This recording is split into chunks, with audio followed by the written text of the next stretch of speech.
The Spider's Phage. 1.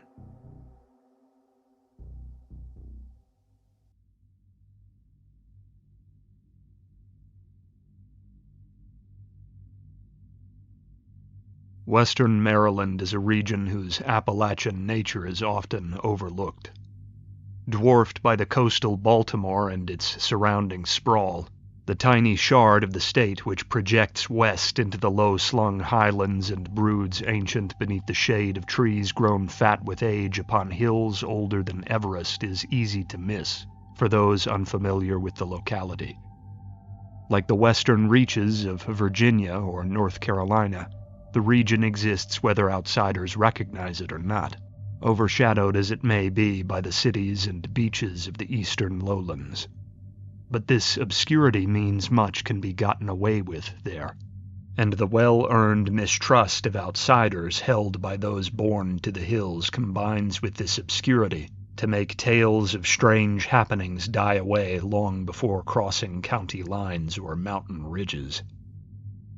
Thus, when a singularly odd, mutilated corpse was recovered in the woods of Garrett County, and the thoroughly drunk hunters who reported the find were said to have accidentally burned to the ground the isolated shack from which the remains were retrieved, the incident didn't reach far beyond the tiny town paper in Oakland.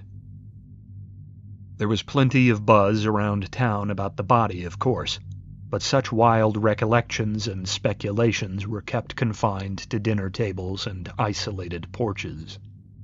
The wall of silence which has so long protected the locals of such areas from ridicule and disturbance from the outside world did its job well, and had I not been specifically following up leads I'd stumbled upon elsewhere, I never would have learned of old Stoddard Freeman, his quietly turbulent history in the area, and his eventual disappearance. I came to the lonelier hills above Oakland in search of information about an occultist and lifelong recluse from Rowan County, Kentucky, whose own strange disappearance and eventual rediscovery had happened not long ago. So far as I could tell, my Rowan County recluse had had only one contact outside of his distant immediate family, and that was faraway Garrett County's own recluse, the aforementioned Freeman.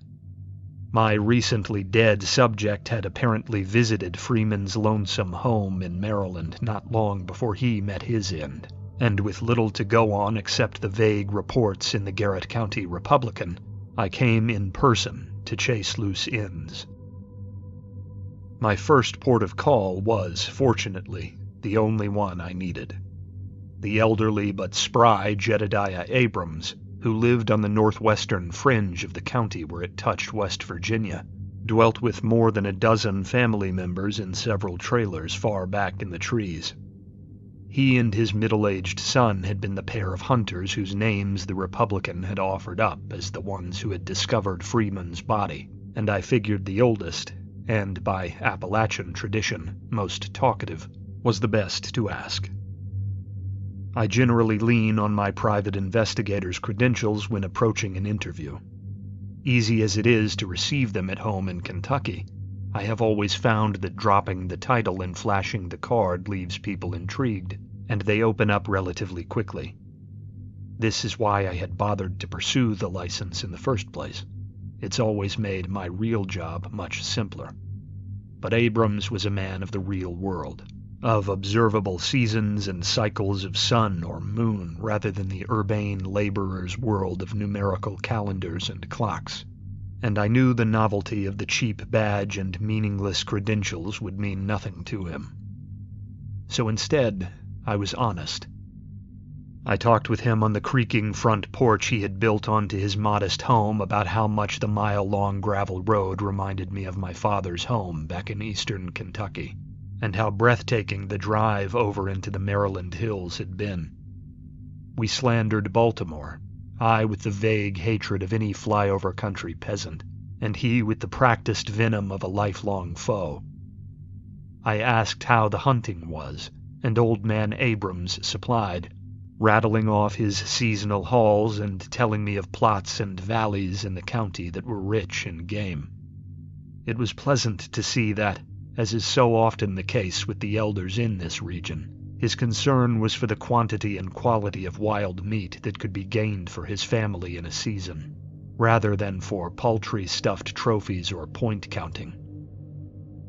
Though the accents were different, we'd soon fallen into the familiar rhythms any of the twilight porch conversations Appalachia is so famous for boast. And as the sun set over the hills and painted the forest with blood-red highlights and deep pools of blackest shadow, Jedediah Abrams told me what had happened on his latest and strangest hunting trip. He had set out with his son to hunt a piece of land the county had just auctioned off. His son had scooped it up for a steal, and they'd set out to hunt raccoon on it, and perhaps, he said, bag a deer as a bonus if they could get away with it. The plot in question had belonged to Stoddard Freeman, and for reasons Abrams would come to make clear to me, few in the county had been interested in having anything to do with the land, regardless of its acreage. The police themselves seemed glad to be rid of the strange hermit, and Abrams speculated they had only given the place a cursory once-over before having the ransacked Freeman house demolished, and the land put up for sale. Beyond the surveyors the county had brought in to remark the borders of the plot in the rugged hill country that made up most of the tract, no one, to Abrams' knowledge, had set foot there in the months since Freeman's disappearance, and the surveyors had stuck to the borders. The Abrams pair struck out for the very center, picking their way down into the thickest woods along the creek banks, where the valleys dipped low and the brush grew so thick that it proved a burden even in sparse, relatively chilly weather. When I asked why the county had given the plot such a wide berth, Abrams laughed. If I'd seen and heard half the things the locals had seen and heard over the past couple decades, I too would probably be wary of the Freeman place. The man was from somewhere along the coast, and after moving to the region years back, had never bothered to attempt any kind of integration with his neighbors. He remained a stranger to all of them, and was famed for his unkempt appearance and long, rambling walks down country roads on moonlit nights. But this was not the cause of the trouble.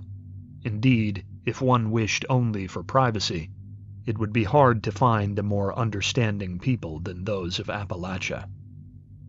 No, there were other, darker things about Freeman, things whispered about by frightened children and wary parents alike.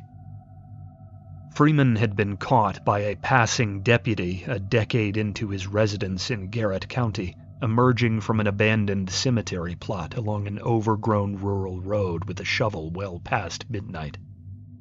Covered in mud and breathless as if fresh off some ghoulish labor, it was immediately assumed he had been up to no good.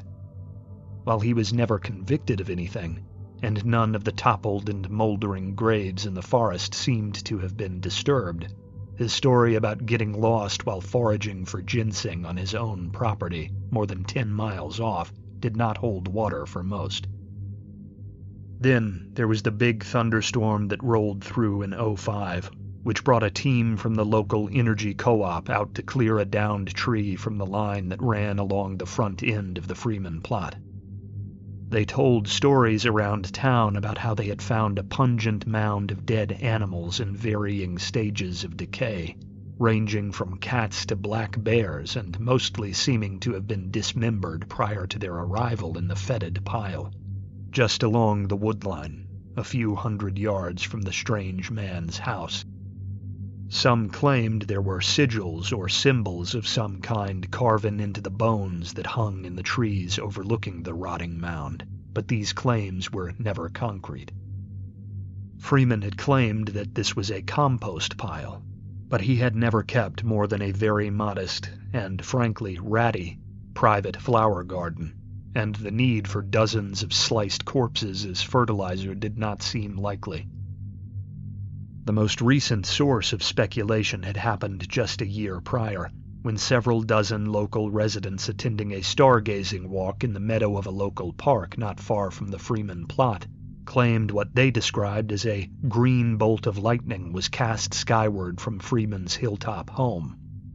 It had thrown the entire area into a sickly haze for some minutes before whatever fumes or vapor released during the flash had abated.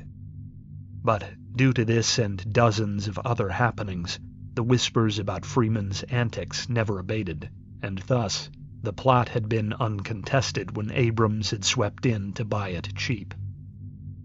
Abrams couldn't say why exactly he'd been so bold when the rest of the county was so hesitant. He figured curiosity played a great role in the matter. Abrams' youngest son had had a childhood friend, since passed on beneath opium's scourge, who'd sworn up and down in boyhood that he had seen Freeman make the trees walk in a firelit meadow near the family home place at dusk. The pair had spent hours trying to spy on Freeman back then, and despite his worry, the keen, nosy fascination he'd always had for articulate and lonely Stoddard Freeman had only deepened. When the accursed place came up for auction, he figured he bid more to explore the rumor-shrouded place than exploit the acreage. The hunting outing with his boy was just the right excuse, and, emboldened by corn liquor, they had set out early in the day to see what they could see and shoot what they could shoot. The Freeman plot was close to 200 acres, and the core of it comprised a steep bowl of slopes falling down to the rocky banks of an ancient runoff stream, which raged in rain and gurgled in drought. There was not much water in it the day they discovered what was left of odd old Freeman, but the noise was enough to guide them down into the valley, and the chill water left mist hanging thick and low beneath the trees. They had kept wary, for though there were no animal sounds in the surrounding woodland, both agreed as the hours drew on that the forest about them seemed stifled somehow, as if all the unseen beasts in it were waiting with breath held for a confrontation soon to come. Fear crept in on the father and son, and as the weight of old folklore and town legends bore down upon them, and the afternoon sun rose high without bringing signs of wandering wildlife or brightening the dour landscape, they began to rethink their bold little trek into Garrett County's homegrown twilight zone. That was when they saw the vague outline of the shack in a stand of tightly packed evergreens, overlooking a tiny waterfall about the height of a man that murmured in the misty half-light. It was quite difficult to notice. Had they arrived in high summer, when the growth upon the ground was thicker, they would not have seen it at all. But the straight black edges of its walls stood firm below the skirts of the evergreens, and as curiosity bloomed anew and drew the Abrams men in close, the rusty oranges of a decaying metal roof creaked softly beneath the weight of age, and assured them they were not imagining things. There was a hidden shed or outbuilding back here, hand-built in the darkest depths of the valley. Abrams wondered aloud whether the deputies that had glanced over the land had found the thing, but both he and his son knew deep down they had not. The elder Abrams had been content to turn back without further probing, and perhaps report the find to authorities, something that told me the old man had been seriously unnerved, as Jedediah Abrams seemed a prime example of the ungovernable Appalachian, and the thought of speaking to government employees clearly made his skin crawl. But his son had insisted they were armed, and had little to worry over. Abrams cursed the curiosity that had dragged them both there as we sat in a haze of tobacco smoke on his porch, and the last of daylight scuttled away over the horizon. But he had relented despite his worry, and had followed his son to the doorway of the old shack. There was a note there, beneath the eaves of the rusty roof, a bit damp after so much wet weather, but still legible. It said something about danger in the shack, and instructed the reader to burn the shack down if Freeman was missing. This only fueled their need to see. Shotguns leading the way, they had forced the weak and corroded lock and hinges that held the flimsy portal closed. In the bleak light which spilled in from the forest floor, They saw things which no march of years will ever permit them to forget. The bleached skulls of animals decked the walls, some familiar denizens of the local forest, and some strange and fanged and horned, which Abrams insisted were not known beasts of this land or any other. Metal glinted in the shadow as grotesque blades and glowering many-eyed statues or plated masks came into focus. Gold shimmered in a chest like a storybook pirate hoard in the far corner, and dusty mounds of bones, many seemingly human, rested in urns and buckets along the shelves. Strange fish and serpents hung suspended in filthy jars, and an ancient workbench on the opposite wall seemed to host a growing bed of colorful fungi, which flared soft and cold against the gloom. And it was from the absolute darkness below this workbench that a rustling came, low and subtle, like a snake rising cautious from the dirt floor. There was an awful stench, at once metallic and rotten. The father and son did not speak, for the noise beneath the workbench had stolen their breath, and their guns hung still as they waited for movement which was a long time coming. Dust danced in the light spilling in through the doorway behind them, and somewhere far off, dogs began to howl. Then a large shape burst from the space beneath the bench, scuttling low along the ground, and the pair deafened themselves firing shell after shell into it. But this thing, for it was no animal, that Abrams was clear on, did not die.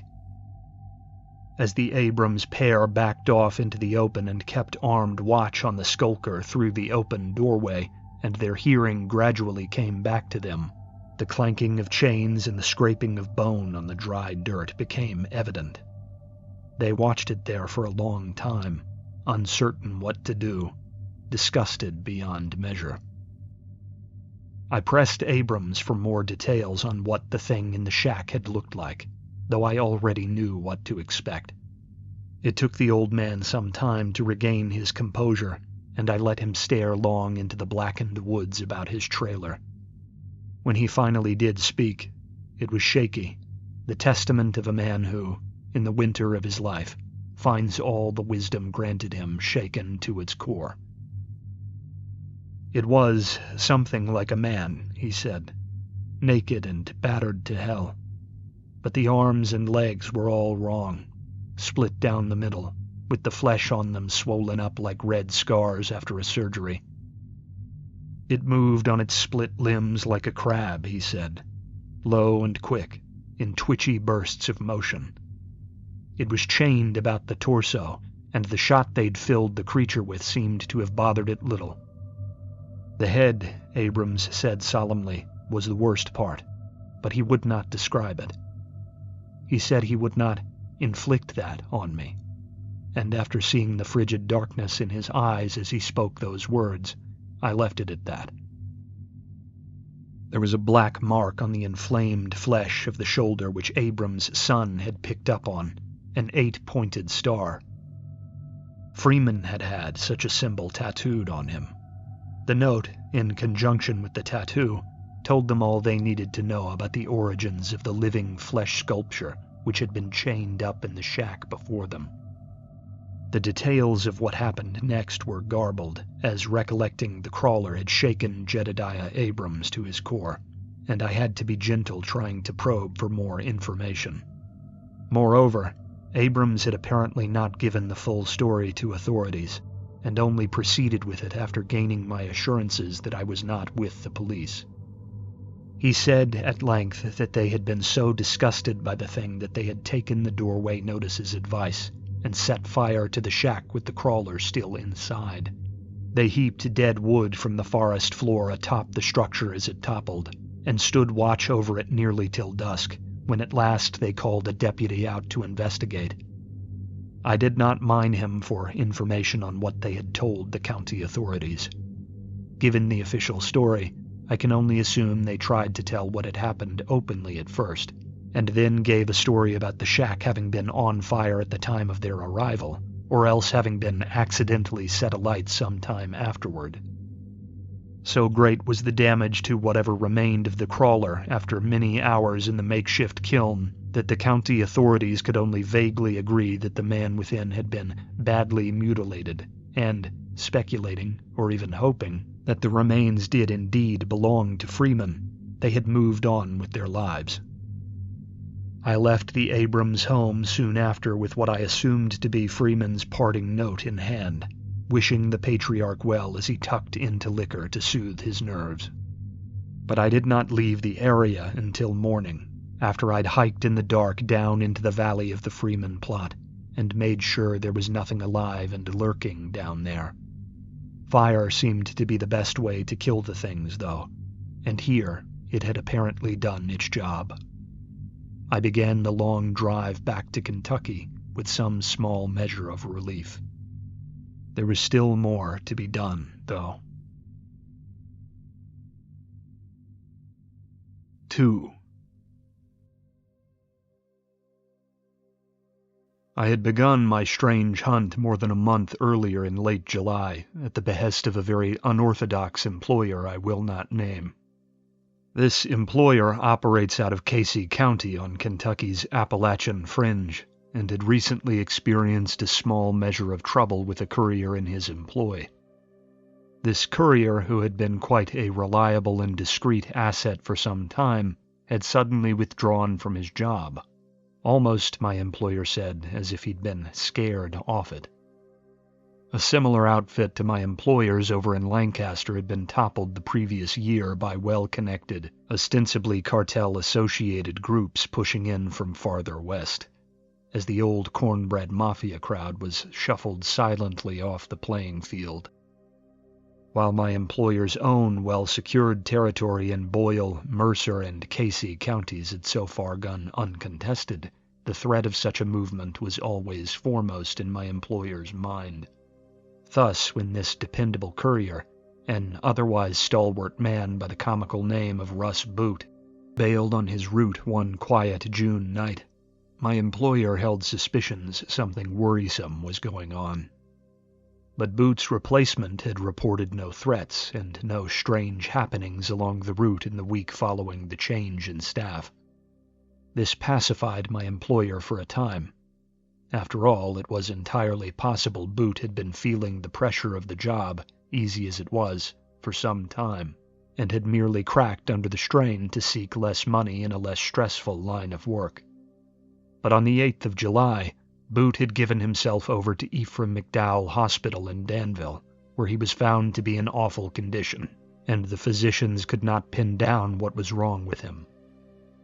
Boot had apparently been showing signs of a deadly fever, but this had been paired with rashes and protrusions on the skin, especially along the limbs, where the veins bulged and flesh flaked dead from the joints. Boot had apparently raised hell whenever the staff had put him under on strong painkillers to allow him much-needed rest, for he would shriek and flail and attempt escape from the floor on which he was held. As Boot's mental state continued to decline, he became less and less lucid, and began speaking of strange things to the nurses and doctors who saw to him. He said a tall spider thing was in the hospital with him, that it leered from above lifted ceiling tiles in his room late at night, and passed by in the darkened halls to peer through the glass slat in his door. He said whispers in strange tongues were audible at all hours, and accused the staff of being lax, for he knew there must be strangers hiding on his floor and disturbing him with their midnight mutterings.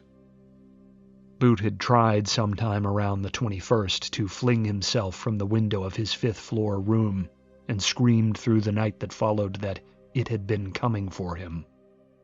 With Boot's mental state seemingly in a sharp decline, and his physical ailments stumping the doctors present, Boot had been put on a list for transfer to Lexington, where it was hoped he could be placed in a facility more equipped to keep him safe and secure, and, perhaps, find out what was causing his illness.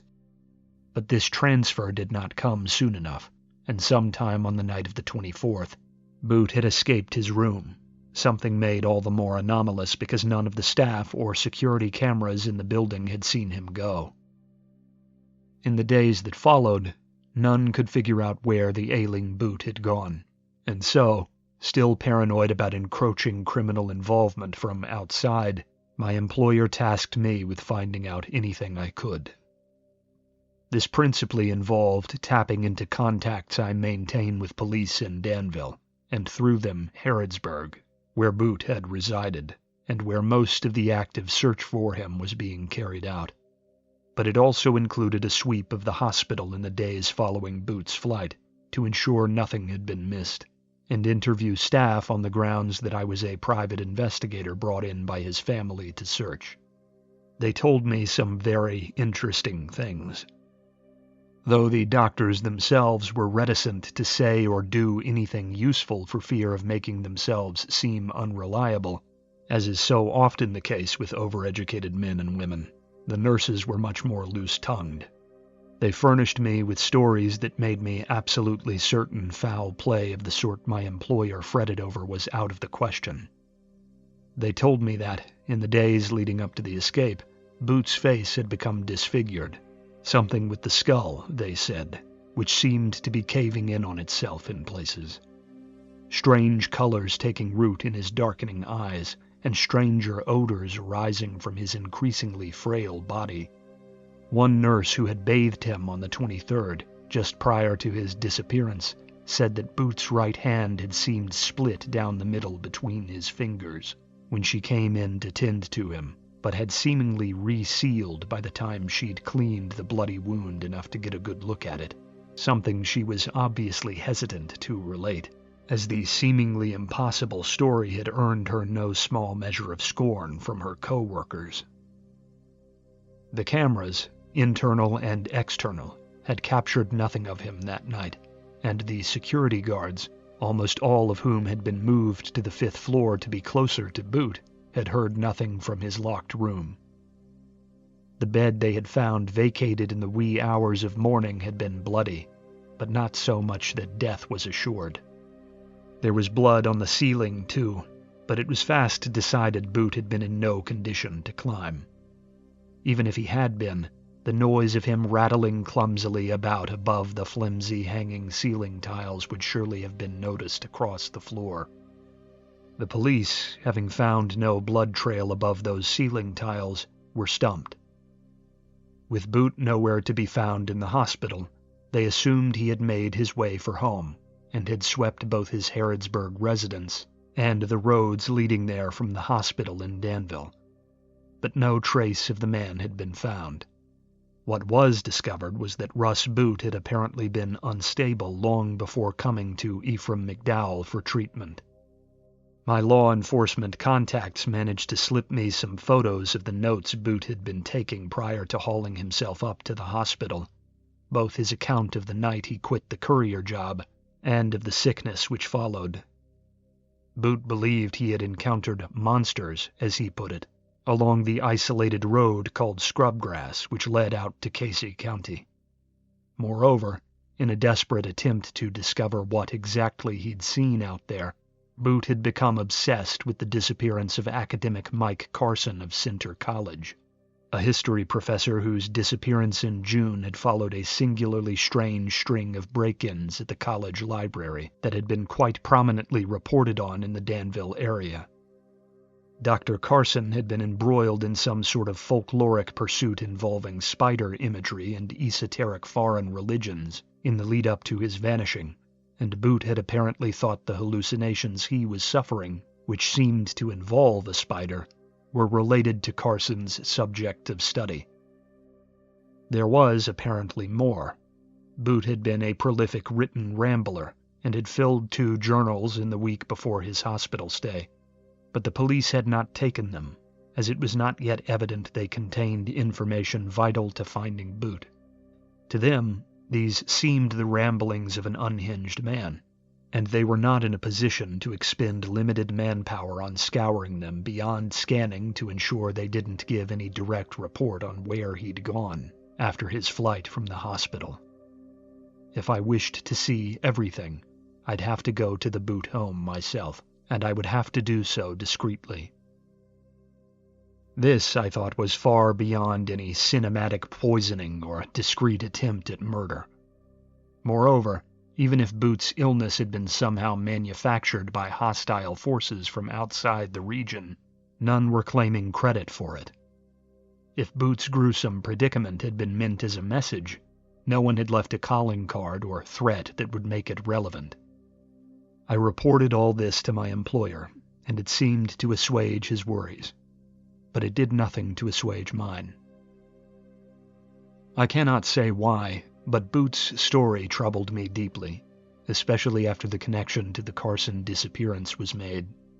The professor's office in the Center College library had, if I recalled reports correctly, been found to host a ghoulish mausoleum of drained local pets and wildlife taken from the surrounding country, hidden above the ceiling tiles of the room. The mention of the ceiling being a potential, if unlikely, route of transit for the missing boot dredged up a deep and gnawing curiosity in me, and I found in days to come that I could not let thoughts of the case go. Even as other jobs rolled in, and July marched into August, I found myself haunted by the disgust and fear lingering in the voices of the nurses who had tended to Boot, and the mental image of a man scuttling roach-like through the ceilings of buildings as blissfully unwary staff bustled below. Even though I was not asked, and certainly not paid, to do so, I kept in touch with my police contacts about it, and kept my ear to the ground for details about the missing courier. I found myself driving past his Harrodsburg home once or twice a day, usually late at night, after all my other obligations had been rounded off for the evening. I had known nothing of the man prior to my assignment, and yet, as the days slipped by, I felt more and more certain he was still alive. The thickening grass along the narrow horizontal windows into what I assumed was a basement or crawl space, which peeked out as slats from just above the earth of the unused garden beds out front, was matted and tossed now and then in the light of sunset. On one such pass down the lane, I could have sworn I saw the faintest glimmer of motion behind one of those dusty panes.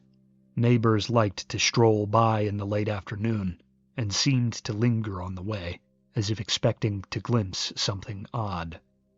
A pair of boys, apparently staying with grandparents up the road, once came down the drive around sundown as I passed, and when I recklessly stopped and fed them a line about investigating the disappearance to entice them to tell me what they'd been doing, they informed me there was some sort of animal moving around down in the crawl space beneath the home, though they couldn't see what through the grimy glass.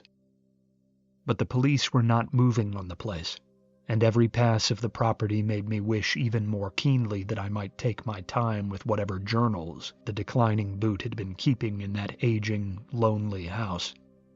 My patience and restraint finally failed me on the 7th of August. I waited until after midnight, and around 2 a.m. I parked a stretch up the quiet street from Boot's home, and strolled along a wooded sidewalk till I was even with the driveway.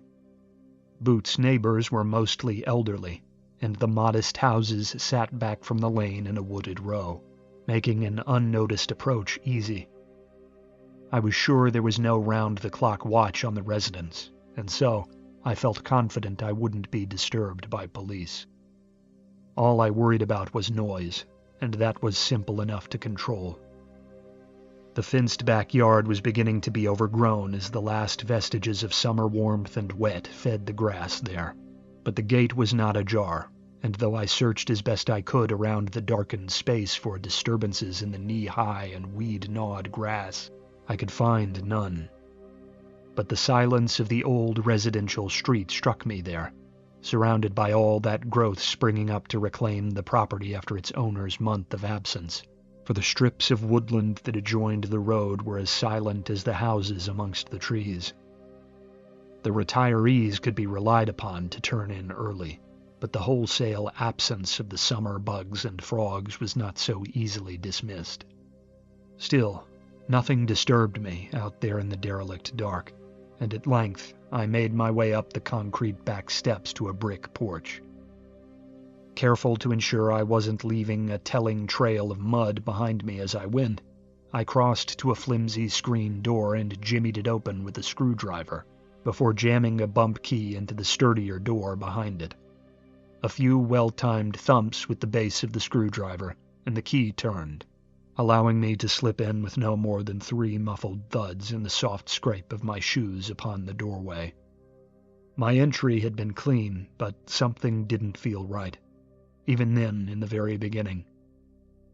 I muffled the beam of a small flashlight with a cupped hand and moved in shadow from room to room through the small dwelling, closing blinds wherever I could and familiarizing myself with the layout.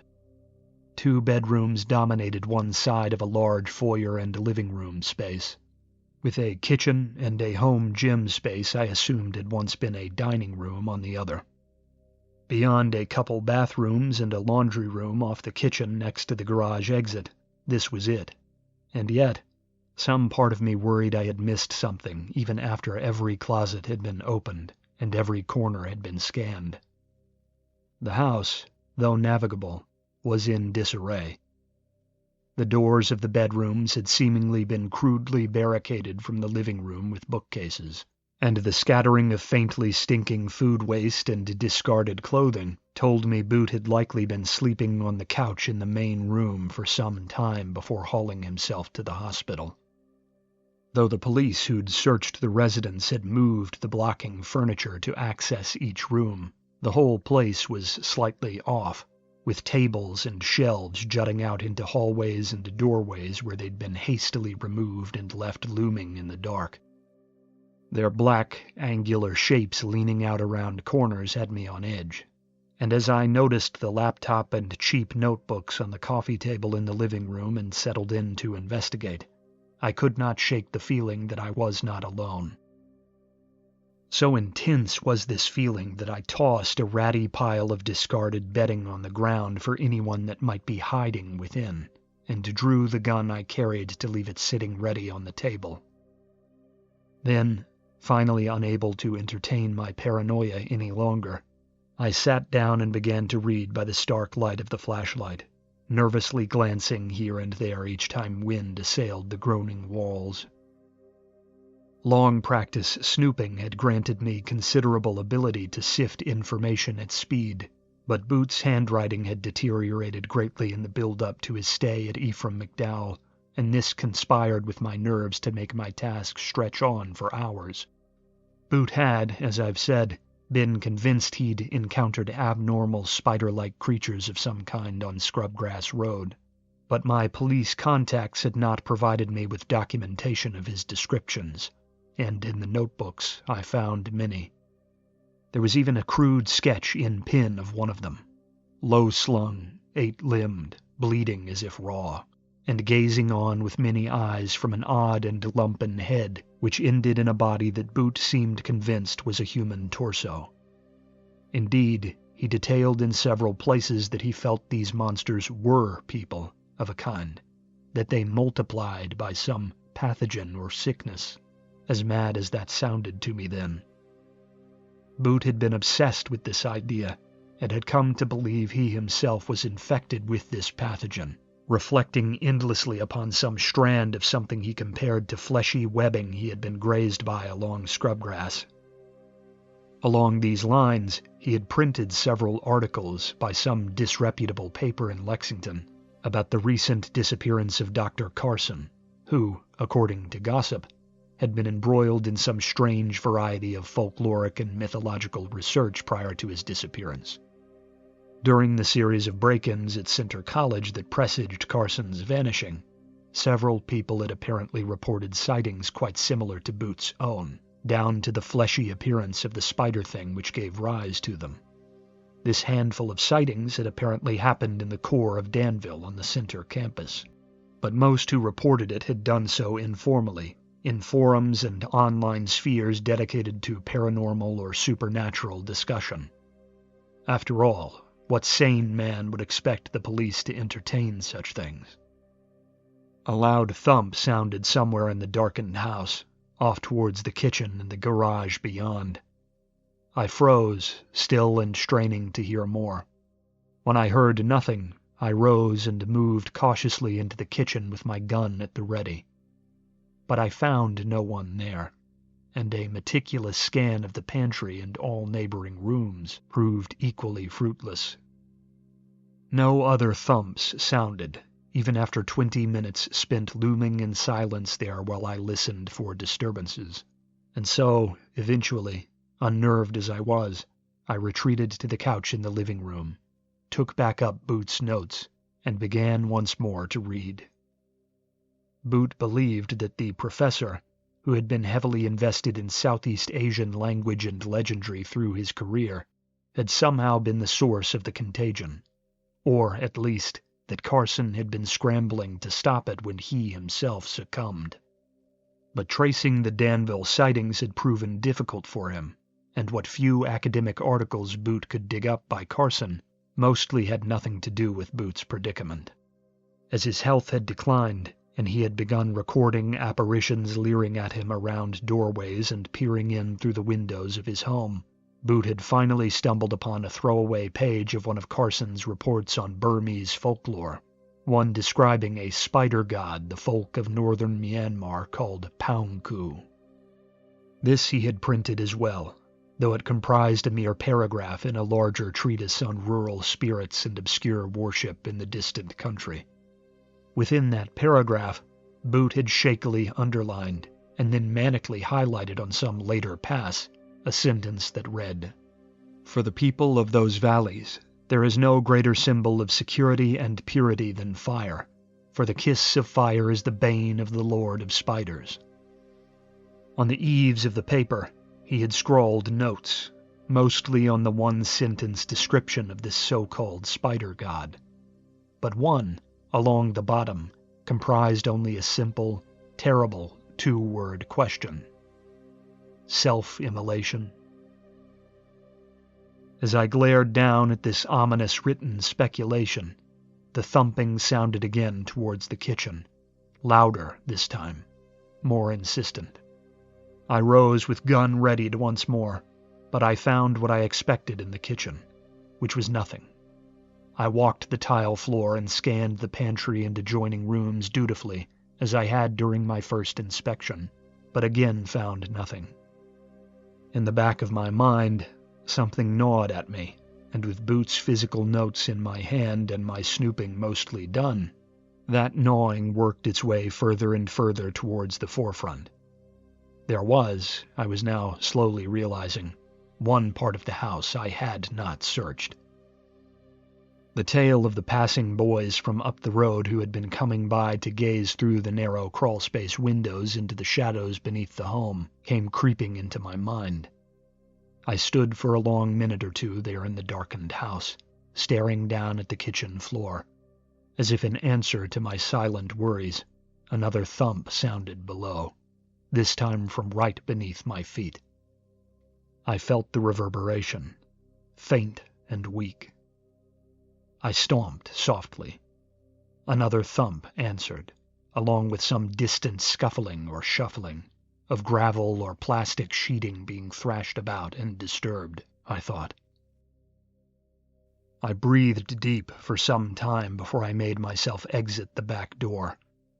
I'd passed an overgrown crawlspace entrance, a small, square brick pit against the foundation of the home, and now pushed aside the surrounding bushes to get a look at the rusting metal door there. It was about 3 feet deep, with mud and leaves and tiny runoff debris from years of rainfall pooled several inches thick at the base. But most intriguing to me was the folding steel chair down there. It had been placed in such a way that it pinned the metal door shut from the outside, with its padded feet braced against the opposing brick wall of the entrance cubby. Again, I found myself frozen, staring on, the cogwheels in my head screeching as I tried to find any excuse to avoid doing what curiosity and my need to understand what had happened here dictated I must do. But I was sure as I stood there that the chair had been placed on purpose. That someone had leaned it purposefully against the rusting door before sliding it closed behind them and retreating into the crawl space, sealing themselves inside. I pushed around to the front of the house, this time blind to the world beyond the property lines. Now, my focus was only for the dusty little slat windows that sat flush with the ground, wreathed in swollen grass. I approached the one nearest the kitchen, breath held, and hesitated a long span of seconds before drawing in close to the glass. I saw nothing.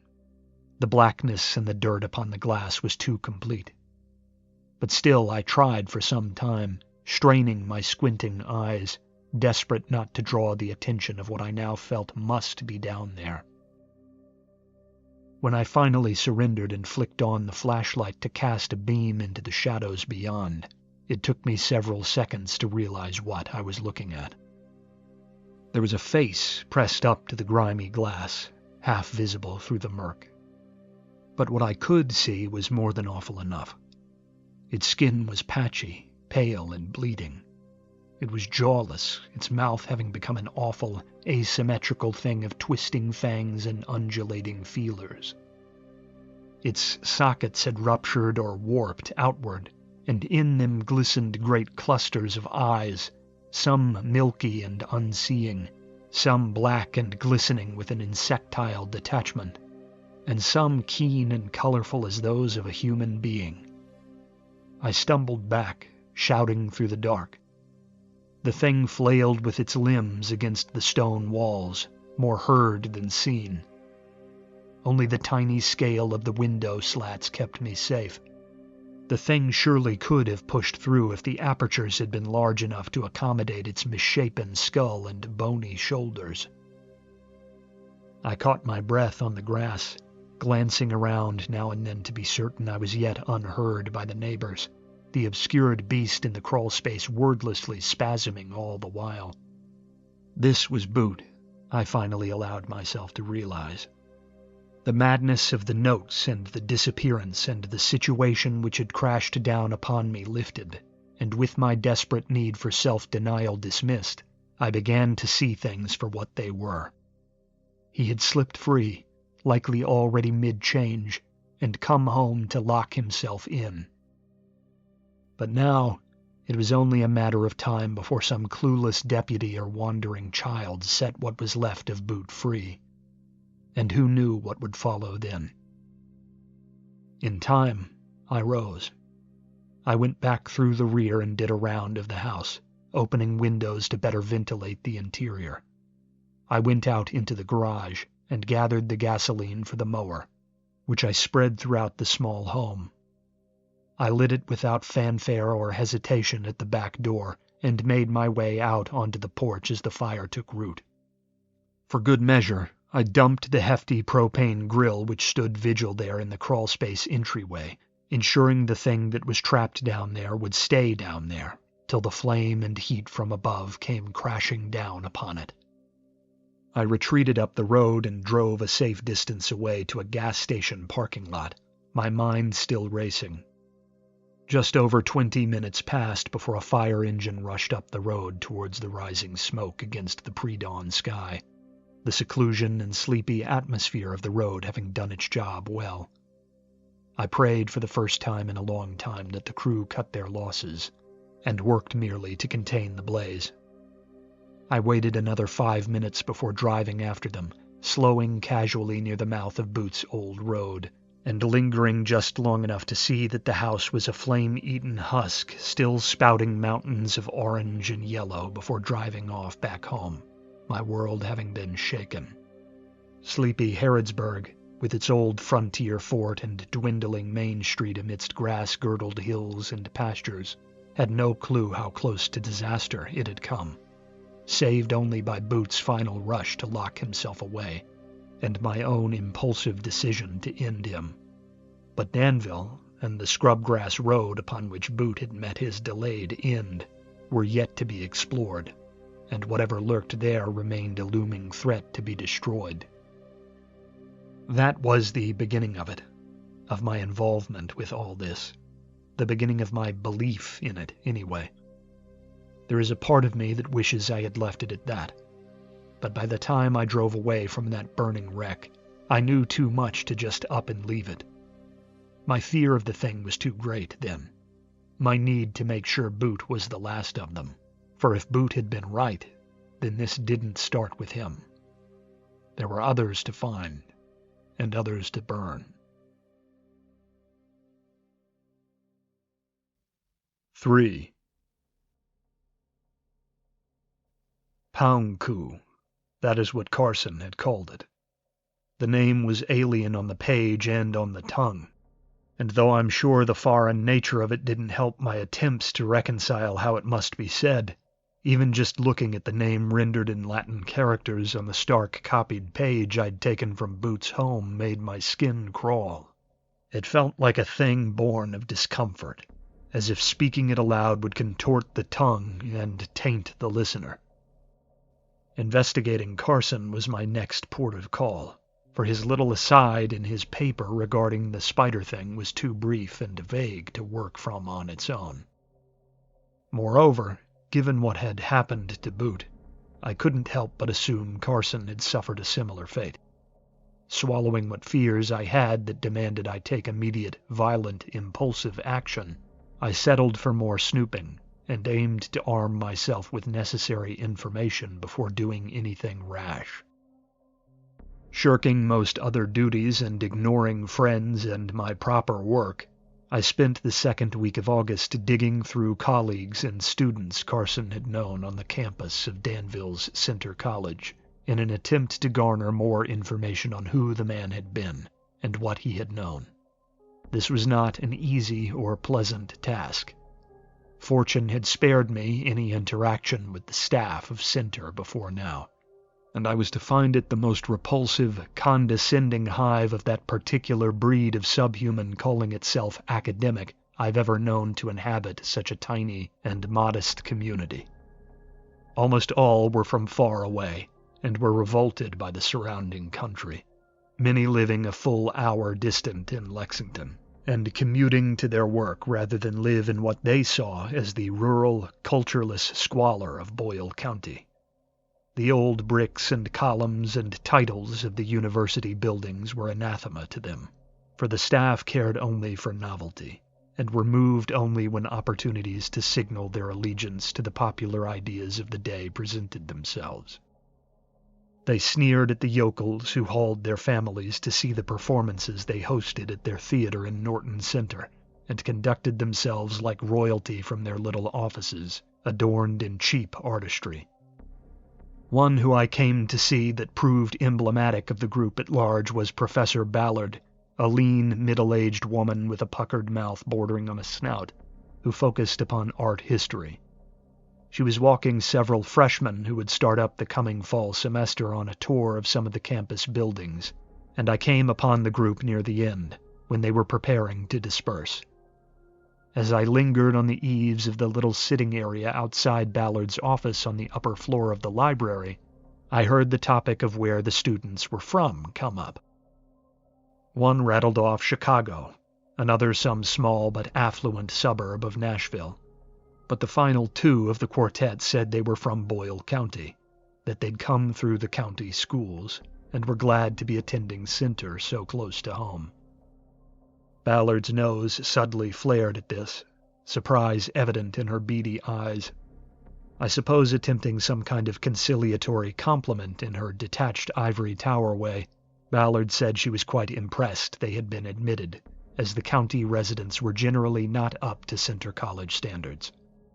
It did not land as Ballard had intended, but the two girls from Boyle County High School seemed used to the slander by now, and took the comment in strident silence. When the group finally disbanded, I intercepted Ballard before she could make the office, and asked her to help me with a private inquiry into the disappearance of her colleague, Professor Carson, whose old office had been just down the hall, at the other end of the library's second floor. Ballard, like many I talked to, said Carson was all business, and maintained no real social connections with anyone else at the institution. He lived alone, and had devoted himself entirely to his beloved work and study, unconcerned with preening students or exercising his limited authority in the classroom or on campus, a rare quality for an academic. Carson had been principally interested in Theravada Buddhism and its incarnations in Southeast Asia, where it remains a dominant faith in many nations. He had also held keen interest in kingdoms which had blossomed under this faith, with the Siamese, Khmer, and Burmese empires among them. He had mastered half a dozen languages relevant to this region, and owned a sizable private library of literature and trinkets related to the subject, which she had heard dominated his modest dwelling in the town. Ballard did not really understand Carson. That was clear in the way she framed all her statements about his, as she put it, unhealthy devotion to his learned pursuits. She had believed he was unstable. Initially, this was because he had been a fixated loner, and in the end, it had been because he had let slip to several colleagues, her included, that he was seeing something. This something, according to Ballard and others I interviewed, was not something he'd described, but I imagined I knew what it was. Carson's descent had been brought on, Ballard believed, by his consultation on a case out in Rowan County in June, where yet another missing man, unknown to me up till that point, had left a collection of macabre relics and ghoulish remains in a sort of makeshift bunker hidden away in the forests near Moorhead. This man, Robert Meyer, had held an extensive collection of manuscripts and books in strange languages, and police had been interested in having these translated. One of these, a collection of aged manuscripts from the island of Java dating to a period when the ruling caste had been Buddhist before the coming of Islam to the islands, had been well suited to Professor Carson's field of study, and he had been one of several academics asked to come in and sift through information. The goal of this translation effort had been to puzzle out where the plethora of ill-gotten remains and relics retrieved from Meyer's hoard could be returned to. But his trip east to Moorhead also provided Carson an opportunity to search through the man's writings, along with everything the authorities had confiscated from Meyer's home, in order to better narrow the potential sources of the strange collection. I could dig up no solid record of what Carson had done over there, though. This was the first major barrier, for while my local police contacts had proven invaluable thus far, Rowan County was 2 hours east, and I was wholly disconnected from the territory, and the avenues of information it had to offer. What I could discern was that Carson had arrived in early June, soon after Meyer's apparent disappearance had brought about the discovery of his dark museum. He had consulted for some 2 weeks before a fire had scoured the interior of Meyer's makeshift bunker and destroyed much of the collection. Carson, according to minor treatments of the incident in the Moorhead University paper, had apparently been on the scene during this conflagration, and had been questioned extensively regarding potential involvement in the blaze. But Rowan County authorities had had nothing to hold him on, and soon Carson had retreated home to Danville, ending his involvement with the project. This was the end of what I could find through reading public reports and snooping around Center College. Carson's old office had long been stripped. My Boyle County contacts attempted to probe over in Rowan for me, but were stonewalled by the police over in Moorhead. I traveled to Moorhead several times and tried pinning down the exact span of wooded road Meyer's burned-out bunker must have occupied, but without local knowledge of the area or any police cooperation, my blind stumblings into the woods late in the day all proved fruitless. I knew this Meyer must have something to do with Boot and Carson's condition, the horrible flesh changes and hallucinations they had seemingly shared. But if Meyer was the initial progenitor of this strange chain of cursed ends, he remained even more shrouded in obscurity than was the lonely and devoted Carson. With days slipping steadily by and a sense of urgency growing more and more potent in me, I was beginning to become desperate. In the end, the break I needed was handed over by an unexpected source. I had been lingering just past dusk up the street from the small home Carson kept in Danville, thinking to slip silently in after dark to give the place a third and final scouring for clues, when a car slid into the driveway and an older woman clambered out. Impulsively, I rolled forward to park along the street, got out as she pressed up the drive towards the front door, and called out to her. Introducing myself as an investigator hired over in Rowan to follow up on Meyer's case privately, I said, quite truthfully, that I was desperate to chase down every lead, which had brought me out to Danville. I asked her if she knew Dr. Carson, and she told me she'd been quite familiar. She was his mother. She had been dropping by to water several plants and check on the house before heading home for the night. Despite the strange hour of my visit and the vagueness of the explanation I gave her, it became clear to me early on that Carson's elderly mother was under too great a strain to doubt me. If anything, she seemed excited. She lit up at the prospect that someone was actively still looking for him, even if only in connection to other events, and invited me in to speak. Her eyes were darkened by more than just age, and her hands trembled with doors and keys in an unsteadiness I guessed had more to do with worry and exhaustion than any illness. She led me on cautious feet into a dark and dusty home that was more library than residence. My prior intrusions had taught me the layout well, but this time, with Carson's mother in the lead, the strangeness of the residence seemed more keen to me. Shelves of salvaged wood and mismatched supports and screws teetered upon each wall under the weight of books, journals, and binders. Chaos to me, but often labeled in a cramped and hurried hand by Carson himself, speaking to some method in the madness. The space above each doorway and the cramped nooks of corners had not been spared, and teemed with papers and yellowing volumes. There were no silent televisions, gleaming digital clocks, or waiting computers visible in the rooms we passed through, or which I had glimpsed through open doorways, and the house gave me a strange impression of being removed from time. It was not just that appliances were aged and the entertainments of the industrial and digital ages were absent, either. I got the unshakable impression during that brief walk through the home that Carson could spend days here at a time, without knowing the date or hour beyond whether the sun shone through the windows. Carson's mother insisted I sit in the lonely recliner Carson had maintained for himself in the living room, its leather worn and tattered with long and steady use. It was the sole permanent seat in the room, for Carson's mother had to pull out a folding chair for herself from a nook between bookcases. Despite the comfortable wear of my seat, I was decidedly uncomfortable there. A repeat intruder, now asked to take the seat of the house's master in his absence. But I did not have time to dwell on my own discomfort. Carson's mother was desperate to talk, and I obliged. Initially, our talk was of Carson's disappearance.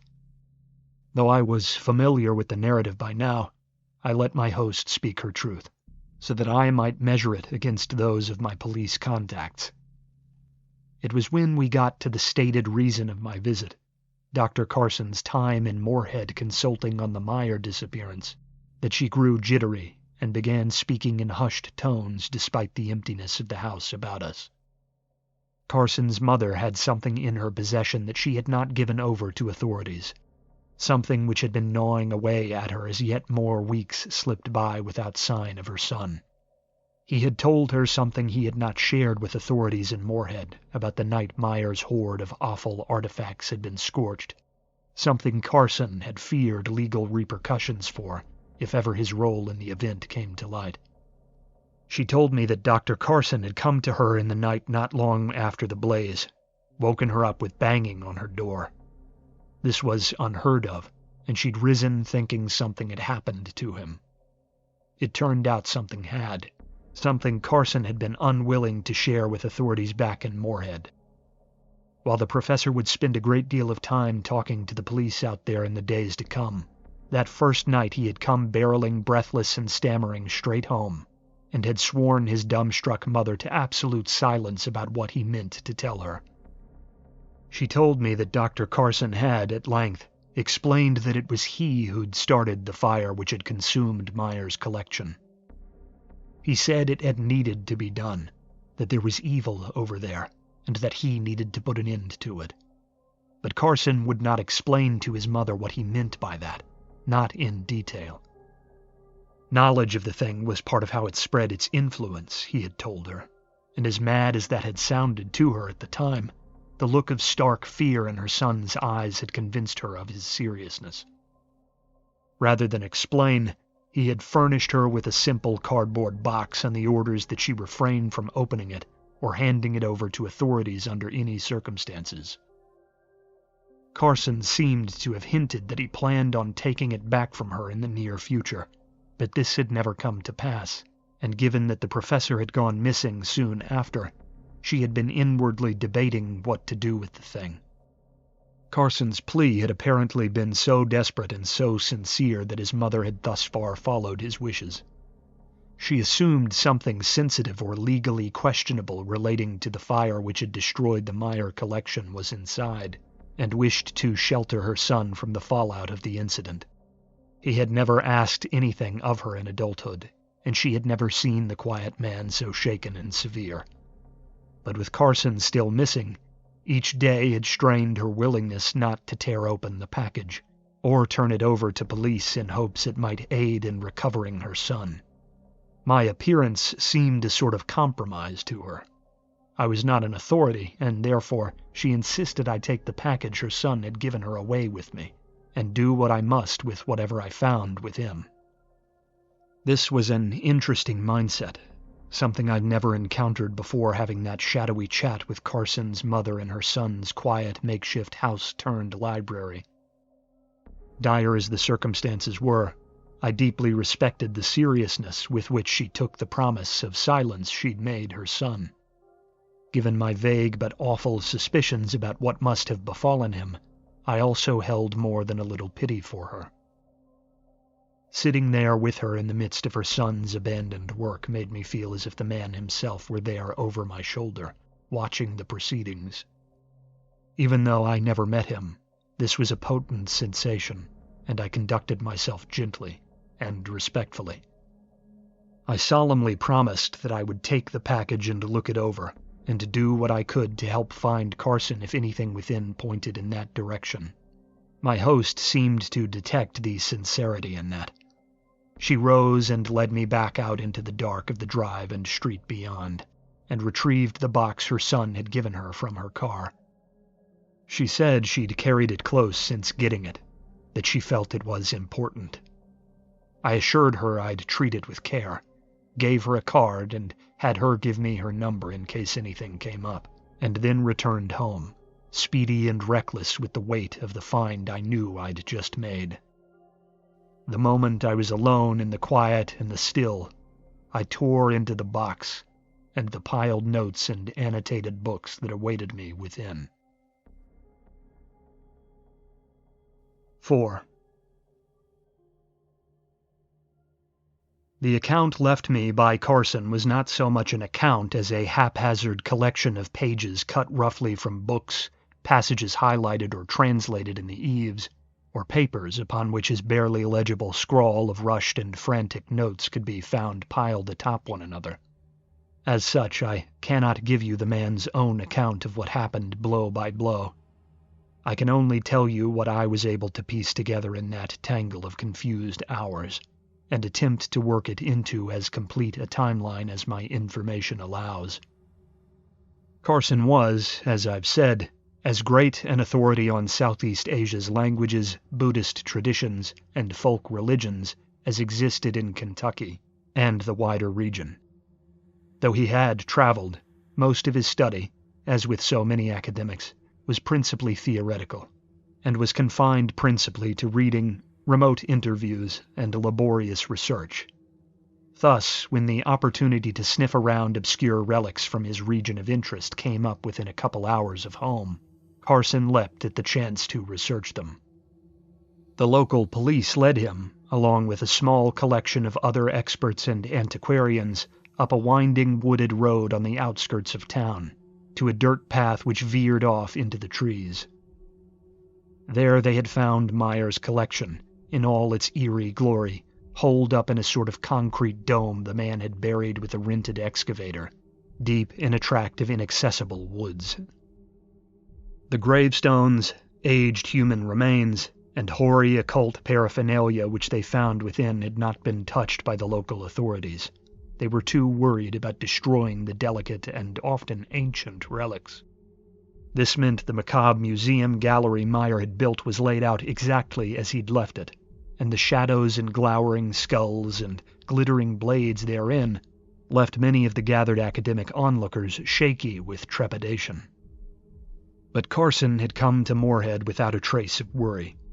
His materialism was as total as any creature born of modernity, and the strange nature of the missing Myers collection held no worries for him. He saw rare idols from pre-Islamic Indonesia, half-rotten skulls and Vedic scripts from Malaya and Java, and the shriveled fingers of a sage of some kind labeled as being from the mountainous interior of Borneo. These had been entirely objects of academic interests to him, void of any supernatural threat or malice. Meyer had left the police a sort of note, a rambling account of a declining mental state, as they saw it, which was shared among the bookish newcomers.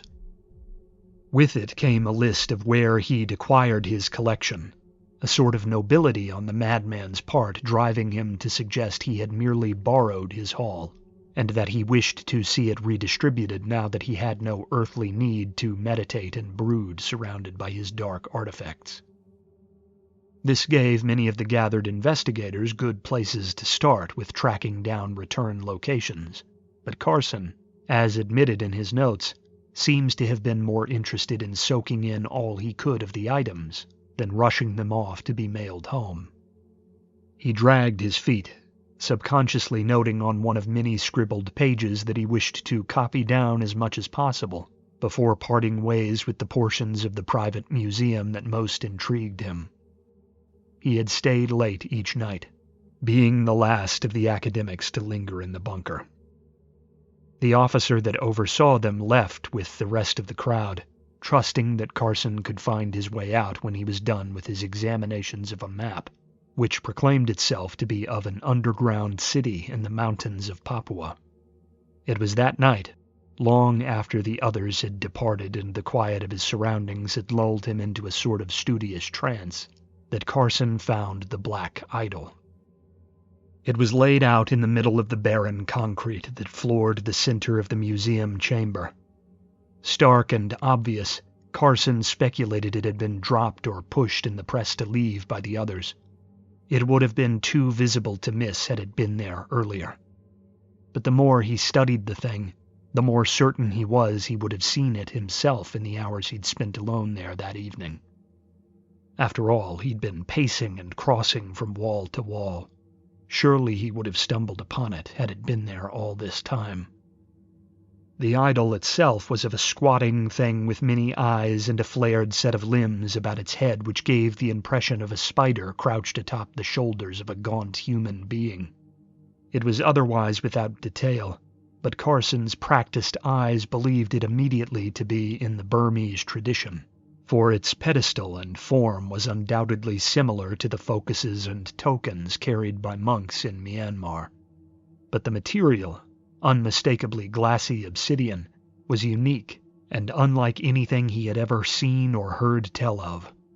He had sketched it alongside a rubbing of a tablet he made, a crude but effective portrait in pencil that made my skin crawl, even so far removed from where the idol had been found. It was after picking up this thing that Carson had seen movement upon the ceiling of the bunker. He did not write a blow-by-blow account of what followed, just hints in the rushed note he left at the bottom of the box he'd left his mother. It had come from a sort of vent set into the peak of the ceiling, distending and breaking bones to fit into the open space, and clinging to the roof like an arachnid. He gives no direct description, but I would guess he glimpsed much the same thing I glimpsed in the crawl space beneath Boots' home, something which no man should be subjected to seeing. He ran on impulse, I think, retreated from the bunker and slammed shut the metal door behind him. What followed was probably a thing of impulse and panic. Given that Carson's real research into the thing would only come later, and his knowledge of the hated spider god was a half-recalled fragment of memory at the time, he could not have known for certain what he was about to do would work. He likely lingered, glimpsing motion in the dark woods around him, and hearing scuttling in the closed bunker as its former master, now transformed into a wreck of flesh and bone, flitted from wall to wall and thumped on the metal of the door. Perhaps, given he now held the obsidian idol which began all this, he saw the entity itself lurking amidst the trees, half-formed and obscured in shadow as it stalked. Pound Ku. Whatever the case, Carson acted with the same ferocity and finality with which I had acted. Fortunately for him, and indeed for all of us, the most ready tool at his disposal seems to have been fire. Based on the scant information I could pull from local sources and the few other academics who had seen the bunker over the days to come, I believed the bunker was powered by a generator set back in an alcove cut into the hill. The fuel for it was kept in a few cans alongside the machine. It must have been one of these that the repulsed Carson used to douse the interior and light it aflame, likely hoping beyond hope that the ventilation cut into the roof provided the enclosed room enough oxygen to carry the blaze home to the end. I cannot know what exactly he did to keep the altered, reforged living corpse of Meyer at bay all that time. Perhaps Carson waited until the chamber fell silent, then flung wide the door to douse the collection nearest the entrance before lighting it and withdrawing, taking the spider thing by surprise.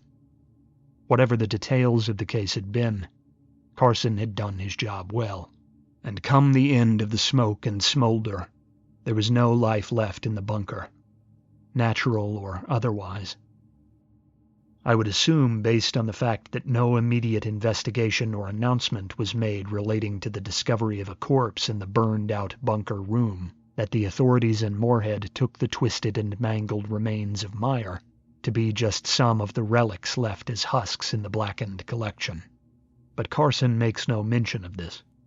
He seems to have retreated from the bunker without notifying authorities, and immediately begun his research, spurred on by a deep memory dragged up by the appearance of the idol he carried. His prodigious memory served him well, and before more than a few hours had passed, Carson had stitched together the bones of a story which explained his predicament. It was just a matter of collating information from the texts he had to hand at home, and retrieving scans and pictures of distant foreign sources he knew well.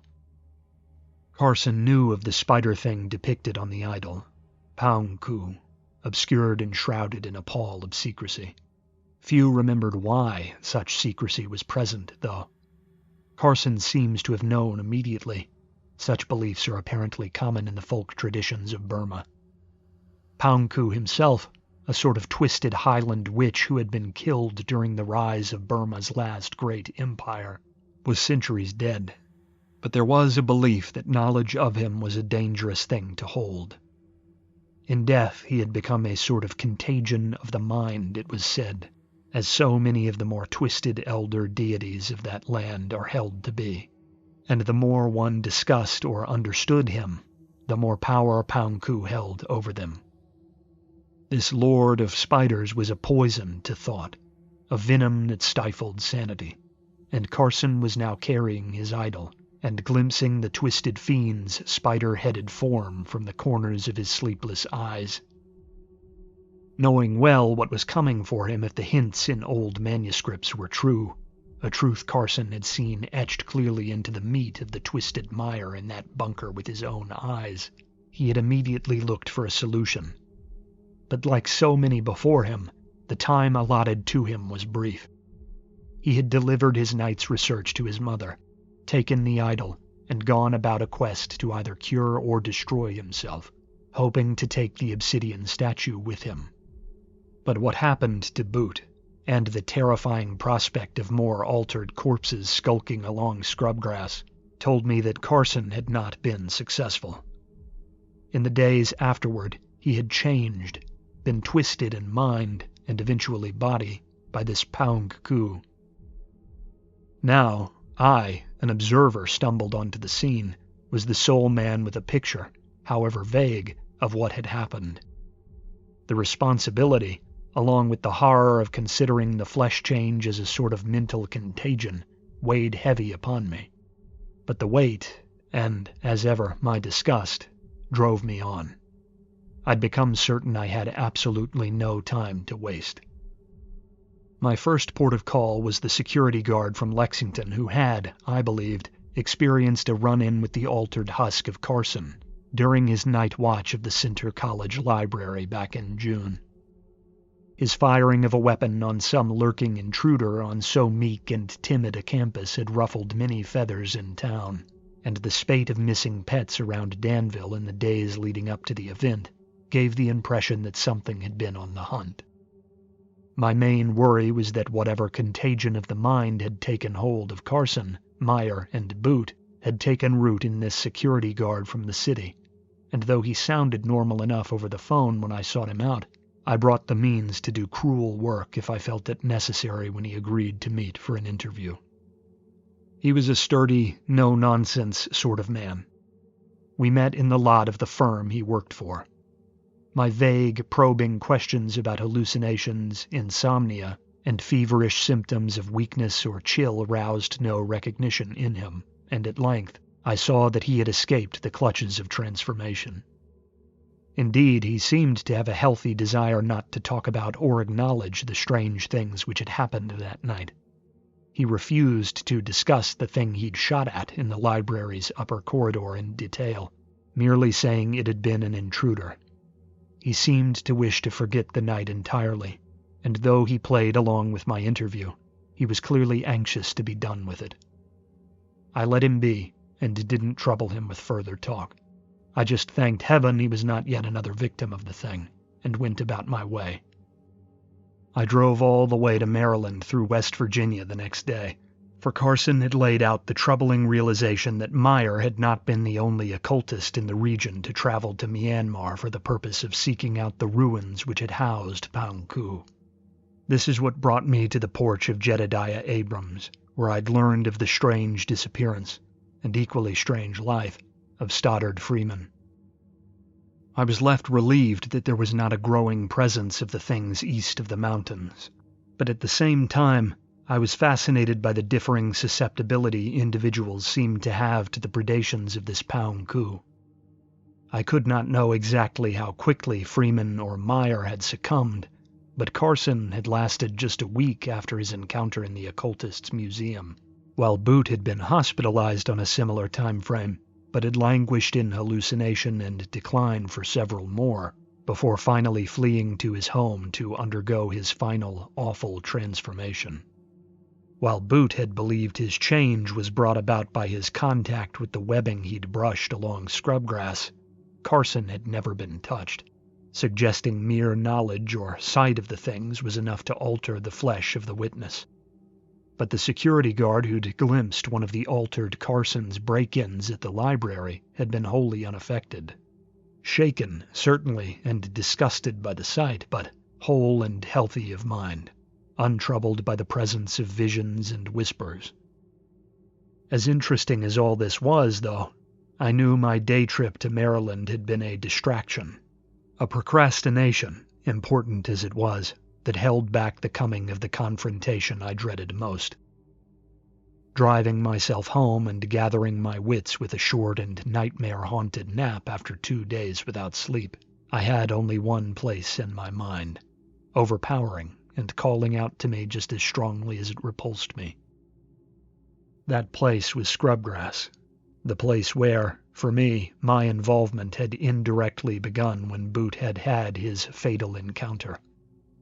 There I would have no assurance the spider things, and things they were, for the courier had been sure there was more than one in the trees, were already dead. There, I was certain, in the remotest portion of Boyle County, something was hunting and lurking the desolate woodland hollers along the road in the dead of night. Alone and unable to tell another lest I infect them or be flung into an institution as a madman myself, I was the solitary soul who knew.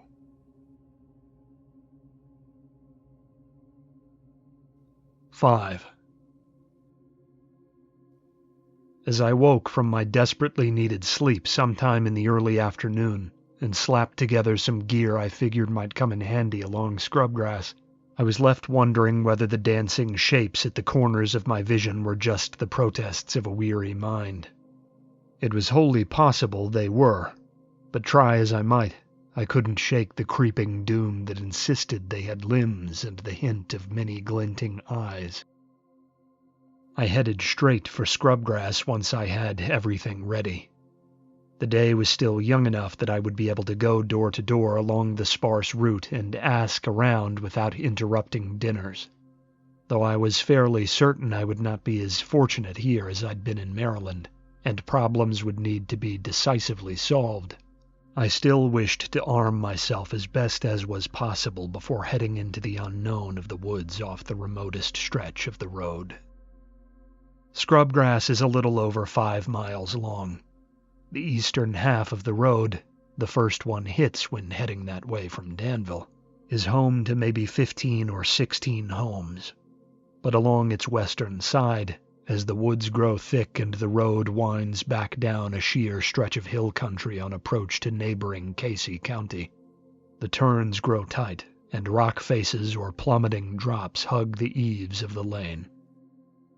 Branches hang low over the road, and the trees and hills conspire to leave the valley bottoms one can glimpse beyond in a sort of eternal twilight, with the sun never truly shining down upon them. No houses stand back in the trees there, and while occasionally some dirt track winds off into the woods to provide access to a hunting plot, it stands mostly still and silent. From the wooded lanes of Forkland to the tight-woven scrub of the Quirk Wood, the corner of Boyle County that houses Scrubgrass holds many such shadowy forest hollers. It's the most picturesque tract of land in the area, and yet precisely the same gorgeous tangle of wild space and winding asphalt ensured that now, knowing what must hide there, I was nervous to enter its shade, even in the light of day. Twice I almost fled, almost turned the car around and retreated home, entertaining fantasies of packing up and leaving the area all the while. But I could not bring myself to do it, not with silhouettes ducking behind trees as I wove out to the edge of the county, and whispers in languages unknown ringing faint in my ears. It had already begun for me. I had nothing to lose. The first houses I visited were peopled by either elderly couples or wives corralling children after their arrival home from school. I introduced myself on the grounds I was following up on the boot disappearance, fabricating that he had been spotted heading up Scrubgrass after his hospital escape to give me cause to be there. I asked, in the broadest terms possible, whether anything strange had been going on along the road. Many had tales of missing animals and pets, with one family having lost a coop full of chickens over the course of 3 nights the month prior. Many more had tales of strange noises and equally strange silences in the late summer woods, but the most talkative man I found by far was in the last house along Scrubgrass, around 2 miles in, a retired lineman who dwelt alone with his dogs, and who insisted the pair of hounds had been too petrified to leave his yard for weeks now. He said shrill bleats or sudden shrieks of some kind, almost like whistling, came up from the lower valleys down the road around dusk some nights, and that all the dogs on Scrubgrass cowered at the sound. But otherwise even the bugs and night birds seemed to have abandoned Scrubgrass, for the lightless hours seemed hushed and nervous after the light of day fully died. The motion light which overlooked his backyard and the adjoining bank of dense trees was constantly flicking on and off in the night, but he'd never had any luck spotting what had done the moving from the back porch. He'd not seen a deer or a raccoon, or even a squirrel, since June. On rainy days, he said a very singular smell wafted up from down there. Not of rot, but more akin to the metallic tang of freshly spilled blood and gun smoke on the air. All this seemed centered around Still Stream Holler, a cramped and dark low point in the westward hills which was too difficult to traverse on ATV or to reasonably hunt. When I asked about what he thought might be causing this, the man said the same thing several others had tentatively suggested, that there was a mountain lion who'd taken up residence in Still Stream Hollow. There were a few missing people from over in Casey County in addition to the myriad of missing cats and dogs from farther up the road, he said, and with the amount of wildlife who'd seemingly abandoned the area around Scrubgrass, he speculated there may well be more than one. The idea that mountain lions still persist in Appalachia and the surrounding foothills, whether they constitute a surviving relic population of those who've supposedly been hunted to extinction, or escapees from backwoods animal attractions, is widespread. Frankly, given the dismissive and highly insular climate of official wildlife organizations in places like eastern Kentucky and Tennessee, and the proliferation of local legendary and even game cam footage suggesting the continued presence of big cats in the eastern hills, I don't even doubt that such a thing is possible. I wished for a moment there before him on the roadside as we looked off into the afternoon shade beneath the dense trees of scrubgrass, that it was just a mountain lion. But, much as I played along, I knew exactly what must be down in Still Stream Holler. I asked where exactly Still Stream was, and he pointed me in the right direction, instructing me that it was marked by the third dirt road off to my right as I pushed west down scrubgrass from his house. It was overgrown, though, and he said it would be difficult to pass down, even on foot. The perfect place to hide. But before I headed out, the talkative retiree heaped more worry onto my shoulders. He remarked he'd been bugging animal control to get a person out there and take a look for some time, and had seen the truck go by earlier in the day. Figured the man was down the road taking a look around. I thanked him and piled back into the car. As I started it and rolled down the way towards the site of Boots' encounter and the source of the strange sounds which apparently haunted scrubgrass around dusk, I couldn't suppress the fear that welled up within me. More so than ever, as the shade ate the afternoon light and the trees grew thick to either side of my car along the banks of towering hills, I weighed the possibility of fleeing. But again, some elemental disgust, a repulsion at not only my own cowardice, but the things I would be allowing to survive and thrive behind me by running, surged up and submerged my fear. It was not enough to dull the low ache of tense paranoia in me, but it calmed me enough that I made the couple miles down the steepest hills without wheeling the vehicle around. Besides, the shifting shadows that flitted in and out of my peripheral vision were too frequent to dismiss now. I had seen the sheen of a many-eyed head darken the window of the home as I spoke to the retiree, and had only narrowly kept my nerves under control. My hallucinations told me there could be no running, even if I desired it. The finality of my situation sunk in during those few moments it took to navigate the lower, even less frequented stretch of scrubgrass. Though I was far from comfortable, by the time I pulled off onto an overgrown, muddy gravel span amidst deep and foreboding trees right to the side of a white unmarked truck I figured must belong to animal control, I was resigned. Far from comfortable, but resigned. The tightness of the park job and the dampness of the ground made me apprehensive about getting the vehicle back out once the job, whatever that entailed, was done. But, all things considered, I didn't really anticipate coming back at all. I got out, pulled on a heavy and ungainly pack that held a whole 5-gallon can of gasoline, crammed a handgun I'd dragged along clumsily into a deep pocket, and then slid on a headlight, the most powerful one I could grab, though I was sure I'd still be left wanting once the sun was down. The trunk was host to the real tools for the night. In it were 2 liquid fire extinguishers I'd filled with gasoline and fitted with crude pneumatic valves. Steel rods affixed to the hoses with sealant held oily rags from their ends that I could light by hand when the time came to set the valley ablaze. Altered as they were, the extinguishers had become slipshod, probably very dangerous homemade flamethrowers. One I hung from my pack, and the other I carried by hand, keeping a lighter clasped in the other and praying the rag would light when it came time to go to work. Other than giving them each a tentative burst in the backyard before my departure for scrubgrass, they were untested.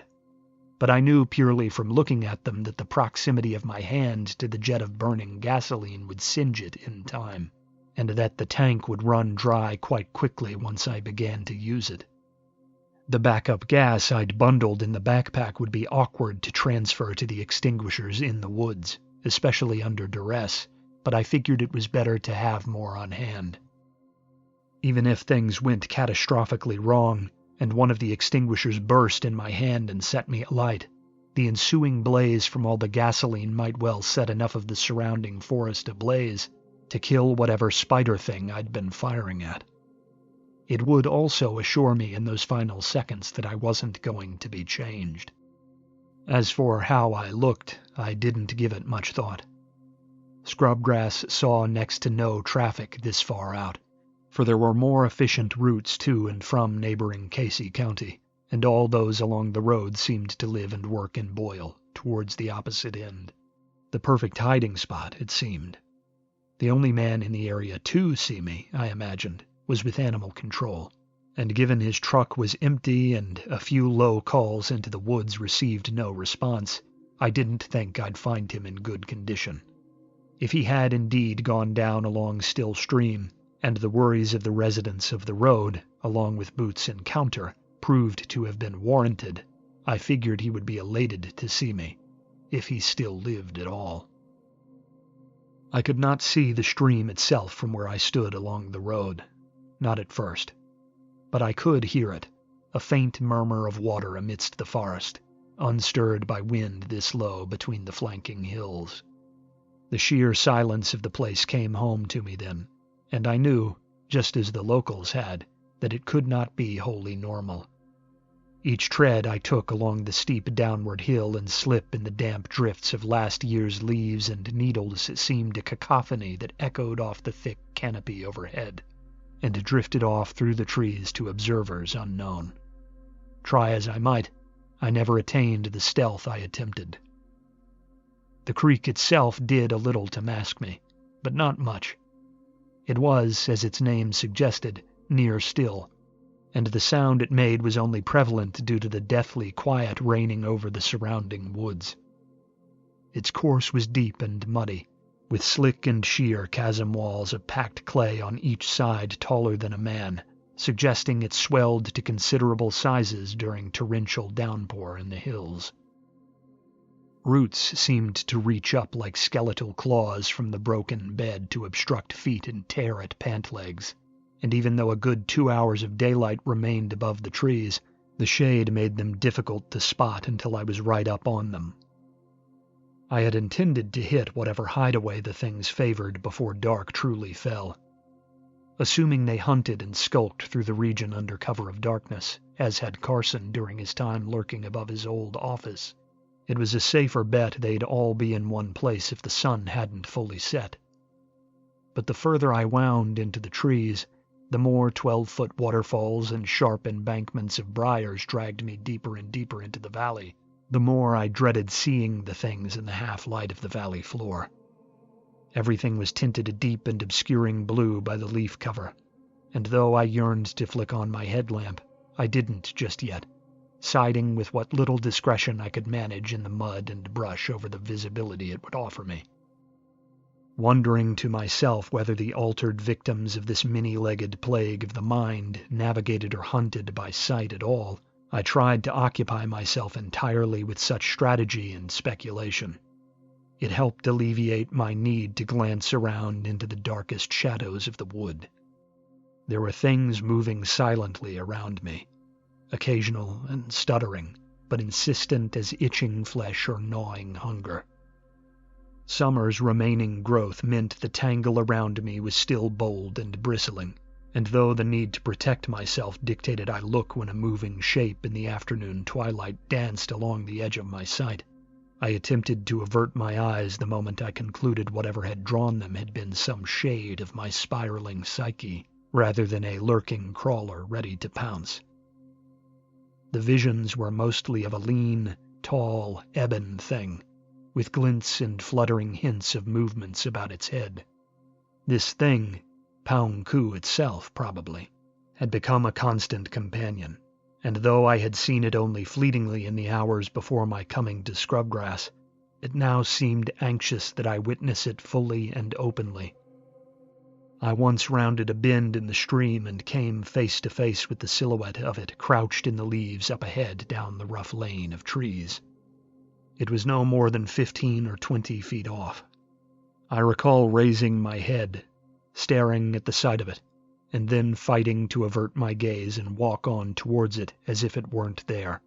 And though my fear screamed out for me to turn back, I must have succeeded, for when next I raised my gaze to look ahead, I'd made it 100 yards or more down the gloomy creekside, and the figure was nowhere to be seen.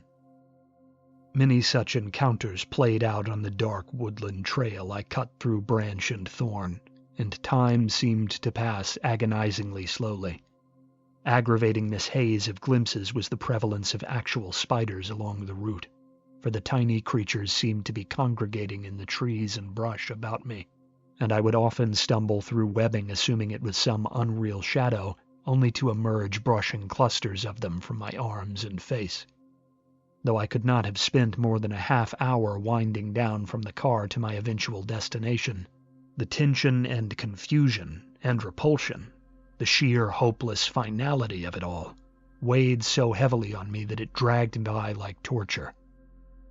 By the time I staggered on nervous limbs from a thicket of ferns and came upon a deep and narrow crag between two sheer banks of stone the creek had cut into a low cliff face, I was haggard by more than just the terrain and the humidity, bleeding from tiny cuts beneath ragged, damp clothes, and glimpsing my new surroundings with the wary caginess of a beaten dog. I felt as if I were stumbling from a drugged haze, hallucinatory ghouls fresh on my mind after a dozen and more encounters. Thus, I was surprised to look towards the mouth of the chasm before me, and see what were unmistakably 3 figures looming in the shadow before it, all of them looking back towards me. Such was my hazy, nervous confusion that I stood squinting in the dark at them for a full minute, silent and waiting for them to disappear like smoke into the branches above like all the others had done. But they didn't. They were bulkier and less frightfully lean than the spider visions which plagued me, I realized. They stood tall and intact, unbroken and without the twisting alterations the contagion seemed to bring about in the flesh of men afflicted with it. And yet still I could not explain the presence of a trio of men here in the dark so close to death and ruin. "You came for the spiders, didn't you?" The voice issued from the middle figure of the group. It was slow, measured, and there was almost something reassuring in it, despite the strangeness of the situation and my confusion at the stranger's certainty. I hesitated only a moment before stammering out an affirmative answer.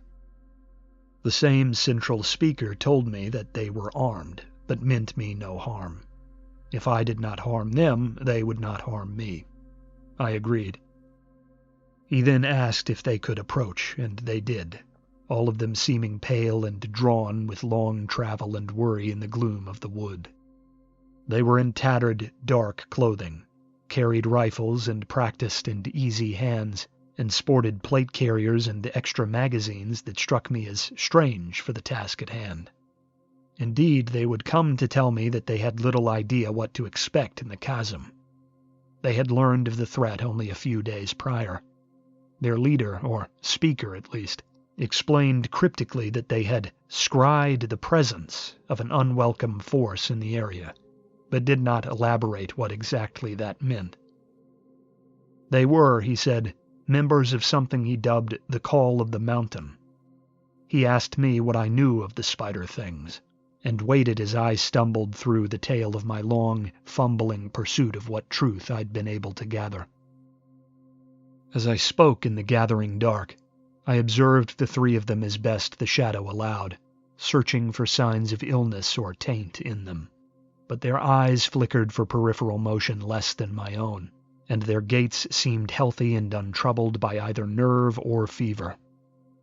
They observed me, too. I felt it keenly in the canopy's dense shade, but it was more the tentative leer of wary wolves than any suspicion of illness. As I pressed on through the tale, I felt they were weighing the truth and seriousness of each sentence, more a test of trust than one of sanity. They questioned nothing, and allowed me to finish entirely before retreating to speak quietly amongst themselves. I waited, counting the minutes as the blues of the sky glimpsed above the leaves grew deeper and deeper as day ebbed away. They seemed to feel time's keen march as well as I, because they closed in again before long.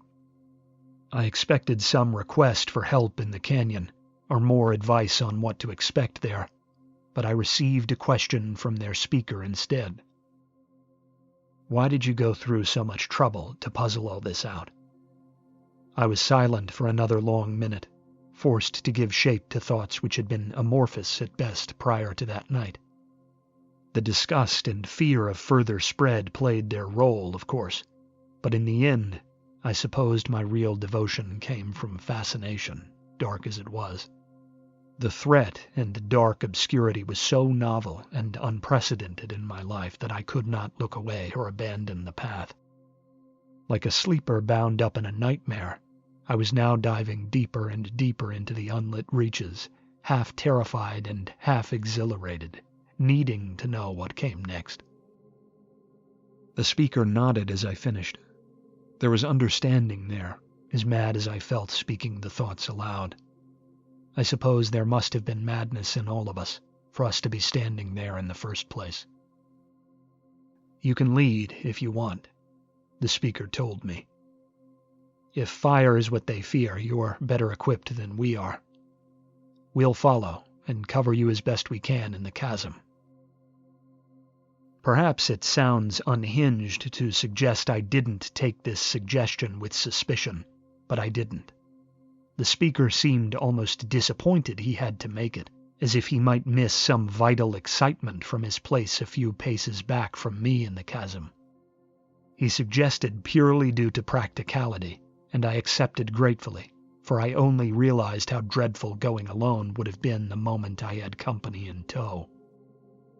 I was too emboldened by the unforeseen aid to linger and worry over why it had been offered, intoxicated by the quiet threat that seemed omnipresent in the deep span of still woodland surrounding us. The only escape now was through. I lit the bundle at the front of my makeshift flamethrower, and placed a probing hand tentatively over the gun I had tucked away, ensuring it was still within reach. Then I pushed forward through hanging fronds and faint strands of webbing into the tight canyon that opened up before us, my three new companions sloshing softly along through the dwindling creek at my back. The little chasm itself was of modest size, perhaps 20 feet deep in most places, and just broad enough for 2 men to stand abreast. It was dark down there. So dark I threw what caution I could maintain with my little flame aside and flicked on the headlamp. Water dripped from seeping springs in the walls, and moss made the water-smoothed stone treacherous and slick. The gurgle of the stream that dampened my feet rebounded off the jagged rock rises to either side, and my footsteps and heavy breathing were lost to the din. In places, the overhanging rock of the rough walls or fallen trees upon the hillsides overhead formed black pits where what little light spilled down from the dusky sky far above the forest canopy was devoured, and shadow was left in full command. Here, too, regular spiders had drawn together in congregation, and built huge communal webs that spanned the upper reaches of the chasm, like cheap, skittering tarps. Lithe black and gold orb weavers hung waiting on low-hanging strands of web as carpets of bloated wolf spiders scuttled noiselessly up the walls to avoid our approaching lights. Tapestries of desiccated cellar crickets and mosquitoes hung lifeless in their midst, and as the light tossed by my headlamp bobbed from site to site along the canyon, I saw more than one recluse or widow guarding their hordes. Almost 100 yards in, after shimmying down over a steep little waterfall, I almost crushed a hairy, gray, stone-still spider larger than my hand. Maybe another wolf spider, but far larger than any I've ever seen or heard tell of. Perhaps some pet escaped at the call of something ephemeral to men. The same force that caused this menagerie of 8-legged things to live so unnaturally together, having drawn it out from its safe and tended tank. In amidst the mundane webbing were occasionally mixed thick and ropey strands of a stranger, more potent webbing, a substance that reeked of freshly spilled blood and rusty iron. They were pinkish red like raw sinew, but slightly translucent in the stark glow of my light. I thought I recognized it from Boots' recollections of his night along scrubgrass, and my heart sank the first time I recognized the crimson glint of a strand set low across the stony creek bed like a tripwire. I warned the others off them, and we took care to slip past as best we could whenever we encountered one. The temptation to crush them flat or knock them aside with branches or stones was resisted on instinct, for it seemed all of us were silently thinking of alarming whatever waited in the deepest reaches of the crag, assuming the things didn't already know we were here. Then came the corpses. The first were pets and small woodland animals, raccoons and cats and dogs and possums. Down the way were deer, their legs or heads bound up in pinkish strands and their dry and shriveled corpses looking nearly freeze-dried in the warm evening air. A bulky form affixed to the bottom of a rock overhang was so coated in a film of layered webbing that only its paw, protruding clumsily from one end of the wrapping, betrayed it as a black bear, rare in the area, and yet still having managed to stumble into the worst possible locale, at the worst possible time. Much as I dreaded the eventual discovery of a human form amidst the desolation, the slipshod graveyard the canyon hosted didn't offer up human beings to batter my fraying nerves. Over it all, through the long minutes spent under the soft clamor of water over stone, I listened for twitches and motion in the gathering night which did not come. I'm sure my strange companions did much the same, for the atmosphere felt charged with death, and every step deeper into that tunnel of stone and damp and web felt like a step towards a gallows. I'd not truly expected to survive the ordeal to come when I climbed down from the road into the trees, but now each step taken in that anxious absence of threatening noise was an assault on my resolve. At last we rounded a slow corner in the stream's passage down the way, and were faced by a sheer wall of layered and jagged stone. A crack several times my height split the middle, and into its bottom trickled the dying flow of the creek, where it disappeared into pooled shadow. The noise of it fed back as echoes, and the reflections of my headlamp off wet surfaces further in told me the space beyond that narrow break in the cliff face was the entrance to a water-carved cave. All about the eaves of the crevice were those awful, blood-scented strands of pink and crimson, weaving up the walls and out along the stones flanking the creek like some slinking strands of alizarin ivy. My hands tensed, one around the top of the extinguisher-turned flamethrower, and one about the release mechanism fixed to the hose. The flames still sputtered at the end, ready to light the flow when I hit the release. I didn't have time to worry about whether the haphazard device would work. I was too worried about the dark before me to dwell on the danger of the improvised weapon or the effectiveness it might have. I lurched when an unseen hand softly tapped my shoulder, momentarily having forgotten the silent company who'd followed me down the chasm. Their speaker told me in tones so soft they were more felt than heard that he and the others would be close behind me, and that I should lead on whenever I felt ready. He gave me earplugs indicating the guns they carried, and I put them on gratefully. But the deepening dark about us made it evident I had no time to waste. The things within would soon stir for their nighttime wanderings. Perhaps they had already risen, and their broken bodies were even now scuttling on bony hooks towards the doorway to their lair. I shivered in spite of the warm air. I gathered my breath and crept forward, not daring to exhale until I'd cautiously edged sideways through the narrow crack into the low, wet cavern beyond, desperate not to brush any of the fleshy webbing along the walls. Inside, I found the chamber was a sort of sidelong wedge, with a rough, rocky floor slick with moss and pooled water from the passing creek. The ceiling pinched the ground off to my left, but swept upward at an angle till it was twice my height where it met the wall on my right. It was several times wider than the chasm we'd walked to get here, and yet, as the others ducked in and rose to stand beside me, I felt more claustrophobic than I'd ever had the misfortune of feeling before.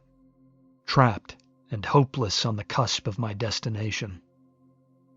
As my eyes adjusted to the stark reflections of my light off the wet stone and dripping water, and shapes began to take form on the eaves of the chamber, I began to see why. Here, too, the cocoons of drained animals waited. But now, just like in Boots' account, I saw shoes and the shriveled hands of men and women protruding from the acrid blankets of stinking silk.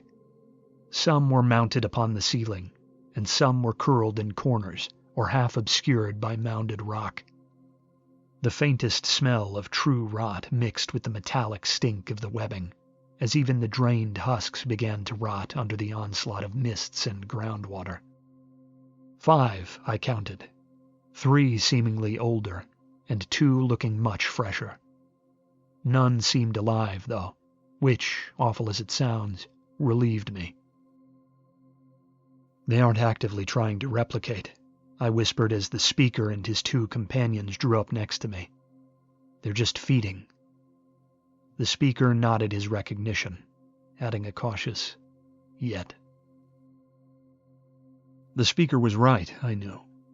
Even when the discovery that Boots' awful transformation had been an accident would have quelled many of my worries, we could not know what was happening deeper in the caves. A low break in the base of the far wall allowed the dregs of the creek to pass further in, and around that dark void, more of the pinkish silk shined. We drew nearer the gap, my flamethrower and their guns readied. Drawing up above the gloomy passage onward, it was obvious we would have to crawl in the creek if we wished to advance. The crack was only a couple feet tall. We stared in silence for a moment, all weighing options we didn't dare speak aloud. I knew not whether the light burning at the end of my makeshift flamethrower would survive the cool damp and jostling scuttle ahead, and besides, I didn't wish to be lying in a prone position if the spider things came scuttling from the dark. Something told me we would prove far more clumsy in a crawl than they would. But this time, the speaker from amongst the strangers took the lead. He stepped back towards the low side wall, and motioned for his fellows to take the opposite side of the room. Me he waved to his side, pointing back towards the gap to root our attention there. "We'll try to draw them out," he explained, his whisper only just loud enough to draw my attention over the soft noise of languid water. I nodded, as did the others, for apparently none of us had relished the idea of pressing on. We waited a moment as the speaker leaned out with the rifle he carried, and tested his reach to one of the singular pinkish strands that glistened just above the water at the low mouth of the deeper cavern. He turned to us again, holding up a hand as if warning us to await precisely the right moment, and then plucked at the strand with the rifle butt. I do not know whether the altered beings in that warren knew we were there beforehand.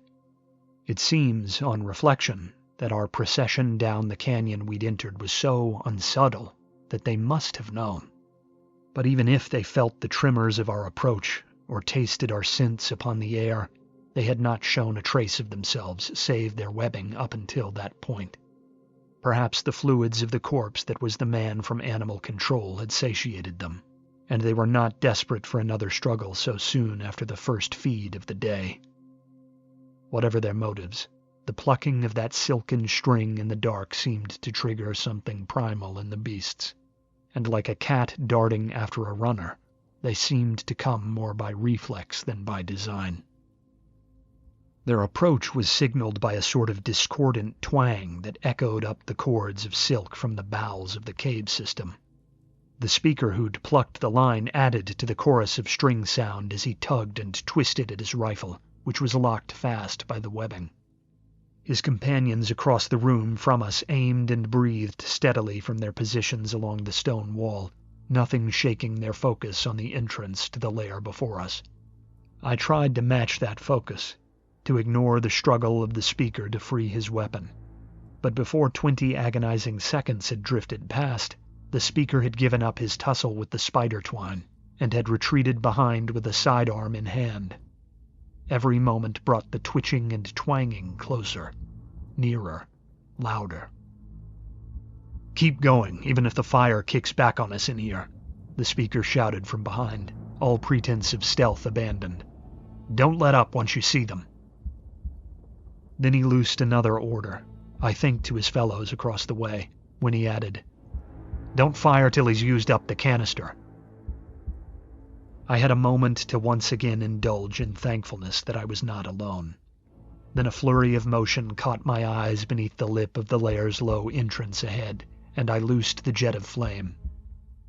We were all about 9 or 10 yards from the inner opening where the beasts emerged, our backs to the exit of the cave. The stream of fire that left the hose in my hand was brutal in that confined space, and the smell of singed hair and burning flesh was overpowering. We were blind almost immediately, the billowing yellows and oranges of the newborn blaze turning the whole chamber into a haze of hot, roiling color. We backpedaled, the speaker dragging me steadily along with him as a guide, stumbling upon rocks and pooled water as our fingers reddened and noses peeled beneath the onslaught of heat.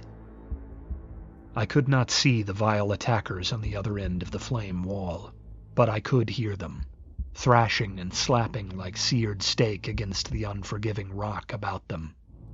I had a moment to marvel at the fact I hadn't gotten a boot caught on a spider strand during my blind retreat. Then, the fire extinguisher I'd filled ran dry in a sputtering burst of lame and guttering flame, and we plunged back into the darkness again. My headlight had gone out during the first firing. One of the call of the mountain men across the room had a light fixed to his rifle, which was flicked on as soon as the need arose. The speaker called out to his men to fire, and before long my head was ringing with the reverberations of gunshots in a confined space. Even with the plugs I'd been given, I didn't doubt I would never hear quite right again after that. The gun smoke mixed with the acrid tang of singed flesh and webbing, and though I stayed wholly focused on readying the next extinguisher-turned-flamethrower for emptying, I had to cough and squint through the process, praying at every moment that twisted limbs and contorted many-eyed faces did not skulk forth from the haze to take me. Fingers slipped on damp metal and my grip failed me as I hoisted the slick reserve canister for the first time, but I recovered quickly and lit its ignition flame with the torch lighter I'd used on the first. I rose up from the crouch I'd been in, careful to hug the wall and stay clear of where I thought the speaker's line of fire was headed. Then his hand came into view over my shoulder, making me jump. He was waving me onward, pressing forward into my back, urging me to advance. From the corner of my eye, I saw the others doing the same. I held the nozzle ready and waited for movement out ahead. First, I saw only twisted, blackened husks with too many limbs, curled up above them in the fashion of dead bugs. But soon a pale and sickly hooked arm or leg of ratty flesh darted out from under the lair entrance, and I fired again, this time a short burst of a couple seconds, trying to conserve what I had in the canister. Again the sickly stink of burned skin, and again the dull pain of radiant heat on our exposed flesh as the flame played off the back wall. But the flames, as before, didn't linger long as the fuel was fast eaten away, and all that remained when they cleared was softly twitching sinew and sizzling meat. "Keep the flames trained on the crawl," the speaker shouted from off to my side. "Count their dead." I did as I was told and watched the lair entrance for more motion, and the other two Call of the Mountain men tallied the fallen spider things. There were 7, they said. 5 from the initial blast, and 2 I'd cooked in the aftermath. I had a shockingly salient moment to wonder which of them was Dr. Carson, finally free of whatever half-life the spider god's changed children adopted. The speaker ducked low into the crawl from whence they'd come, and plucked at one of the more intact strands down there with a rock to test the deeps. But the dark ahead remained silent, and at length he stood to face us, and led us back out into the relative openness of the creek chasm. Night had well and truly fallen now, and the moon cast pale light down to play upon the water. If not for the metal stink and singed hair on my face, it might have been a pleasant atmosphere there by the gurgling stream amidst all that craggy limestone, so at odds with the hell that had waited within the caves. I thought for a moment I heard distant bug song, the chirping of crickets on the forest floor some distance away. Perhaps the things which had abandoned this place were already coming back to claim it. The speaker and his men talked amongst themselves for a long while, and I did not intrude. When eventually he broke ranks and approached, he thanked me for my help, and told me his men would be returning later in the night to get rid of the animal control vehicle and collapse the tunnel behind us. He asked if he could take my remaining improvised flamethrower and the reserve fuel in order to ensure the cocooned bodies inside were truly dead and unaltered before the deed was done. I agreed. I was glad to be free of the place and my worry. We walked together up from the valley to the roadside, the hike seeming much simpler and shorter now despite the darkness, and he quizzed me for more of what I knew of Poung Ku all the while. I told him everything I knew, and promised to furnish him with the documents I had available to me in the days to come. I told him how to contact me, and we parted on amicable terms, with the speaker vaguely but not menacingly suggesting that his Call of the Mountain might well be able to make use of someone like me. I was so high on the survived encounter with death that night that I didn't think about the visions and mental aberrations I'd been suffering until long after I'd made it home.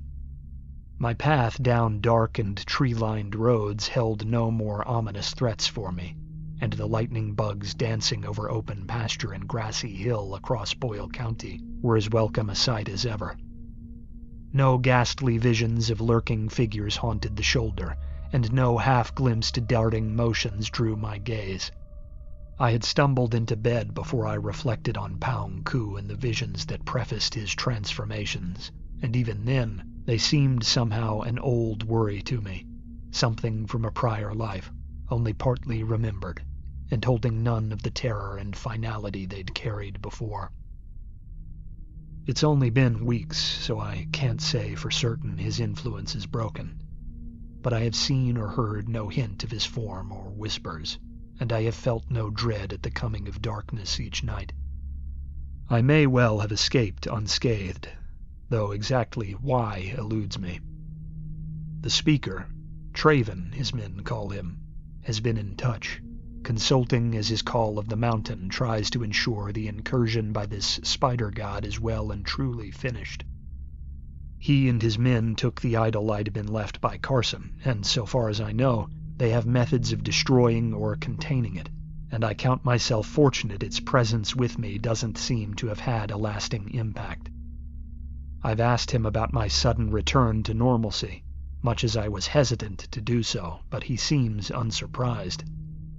He figures the contagion Poung Ku spreads is a predatory thing, and worms its way in based on one's susceptibility to fear or paranoia, or some other uncertainty that gnaws at the roots of one's mind. This explains, says he, the difference in time it takes some to transform, to give in wholly to the rot that's taken hold in their heads. Something about the encounter in the caves off Scrubgrass had inured me, perhaps all of us, against such spectral predations. He suggested he had seen similar things before, similar contagions and similar beings. I have not pressed further as of yet. I am stuck somewhere between curiosity and nervous apprehension when it comes to the speaker and his group.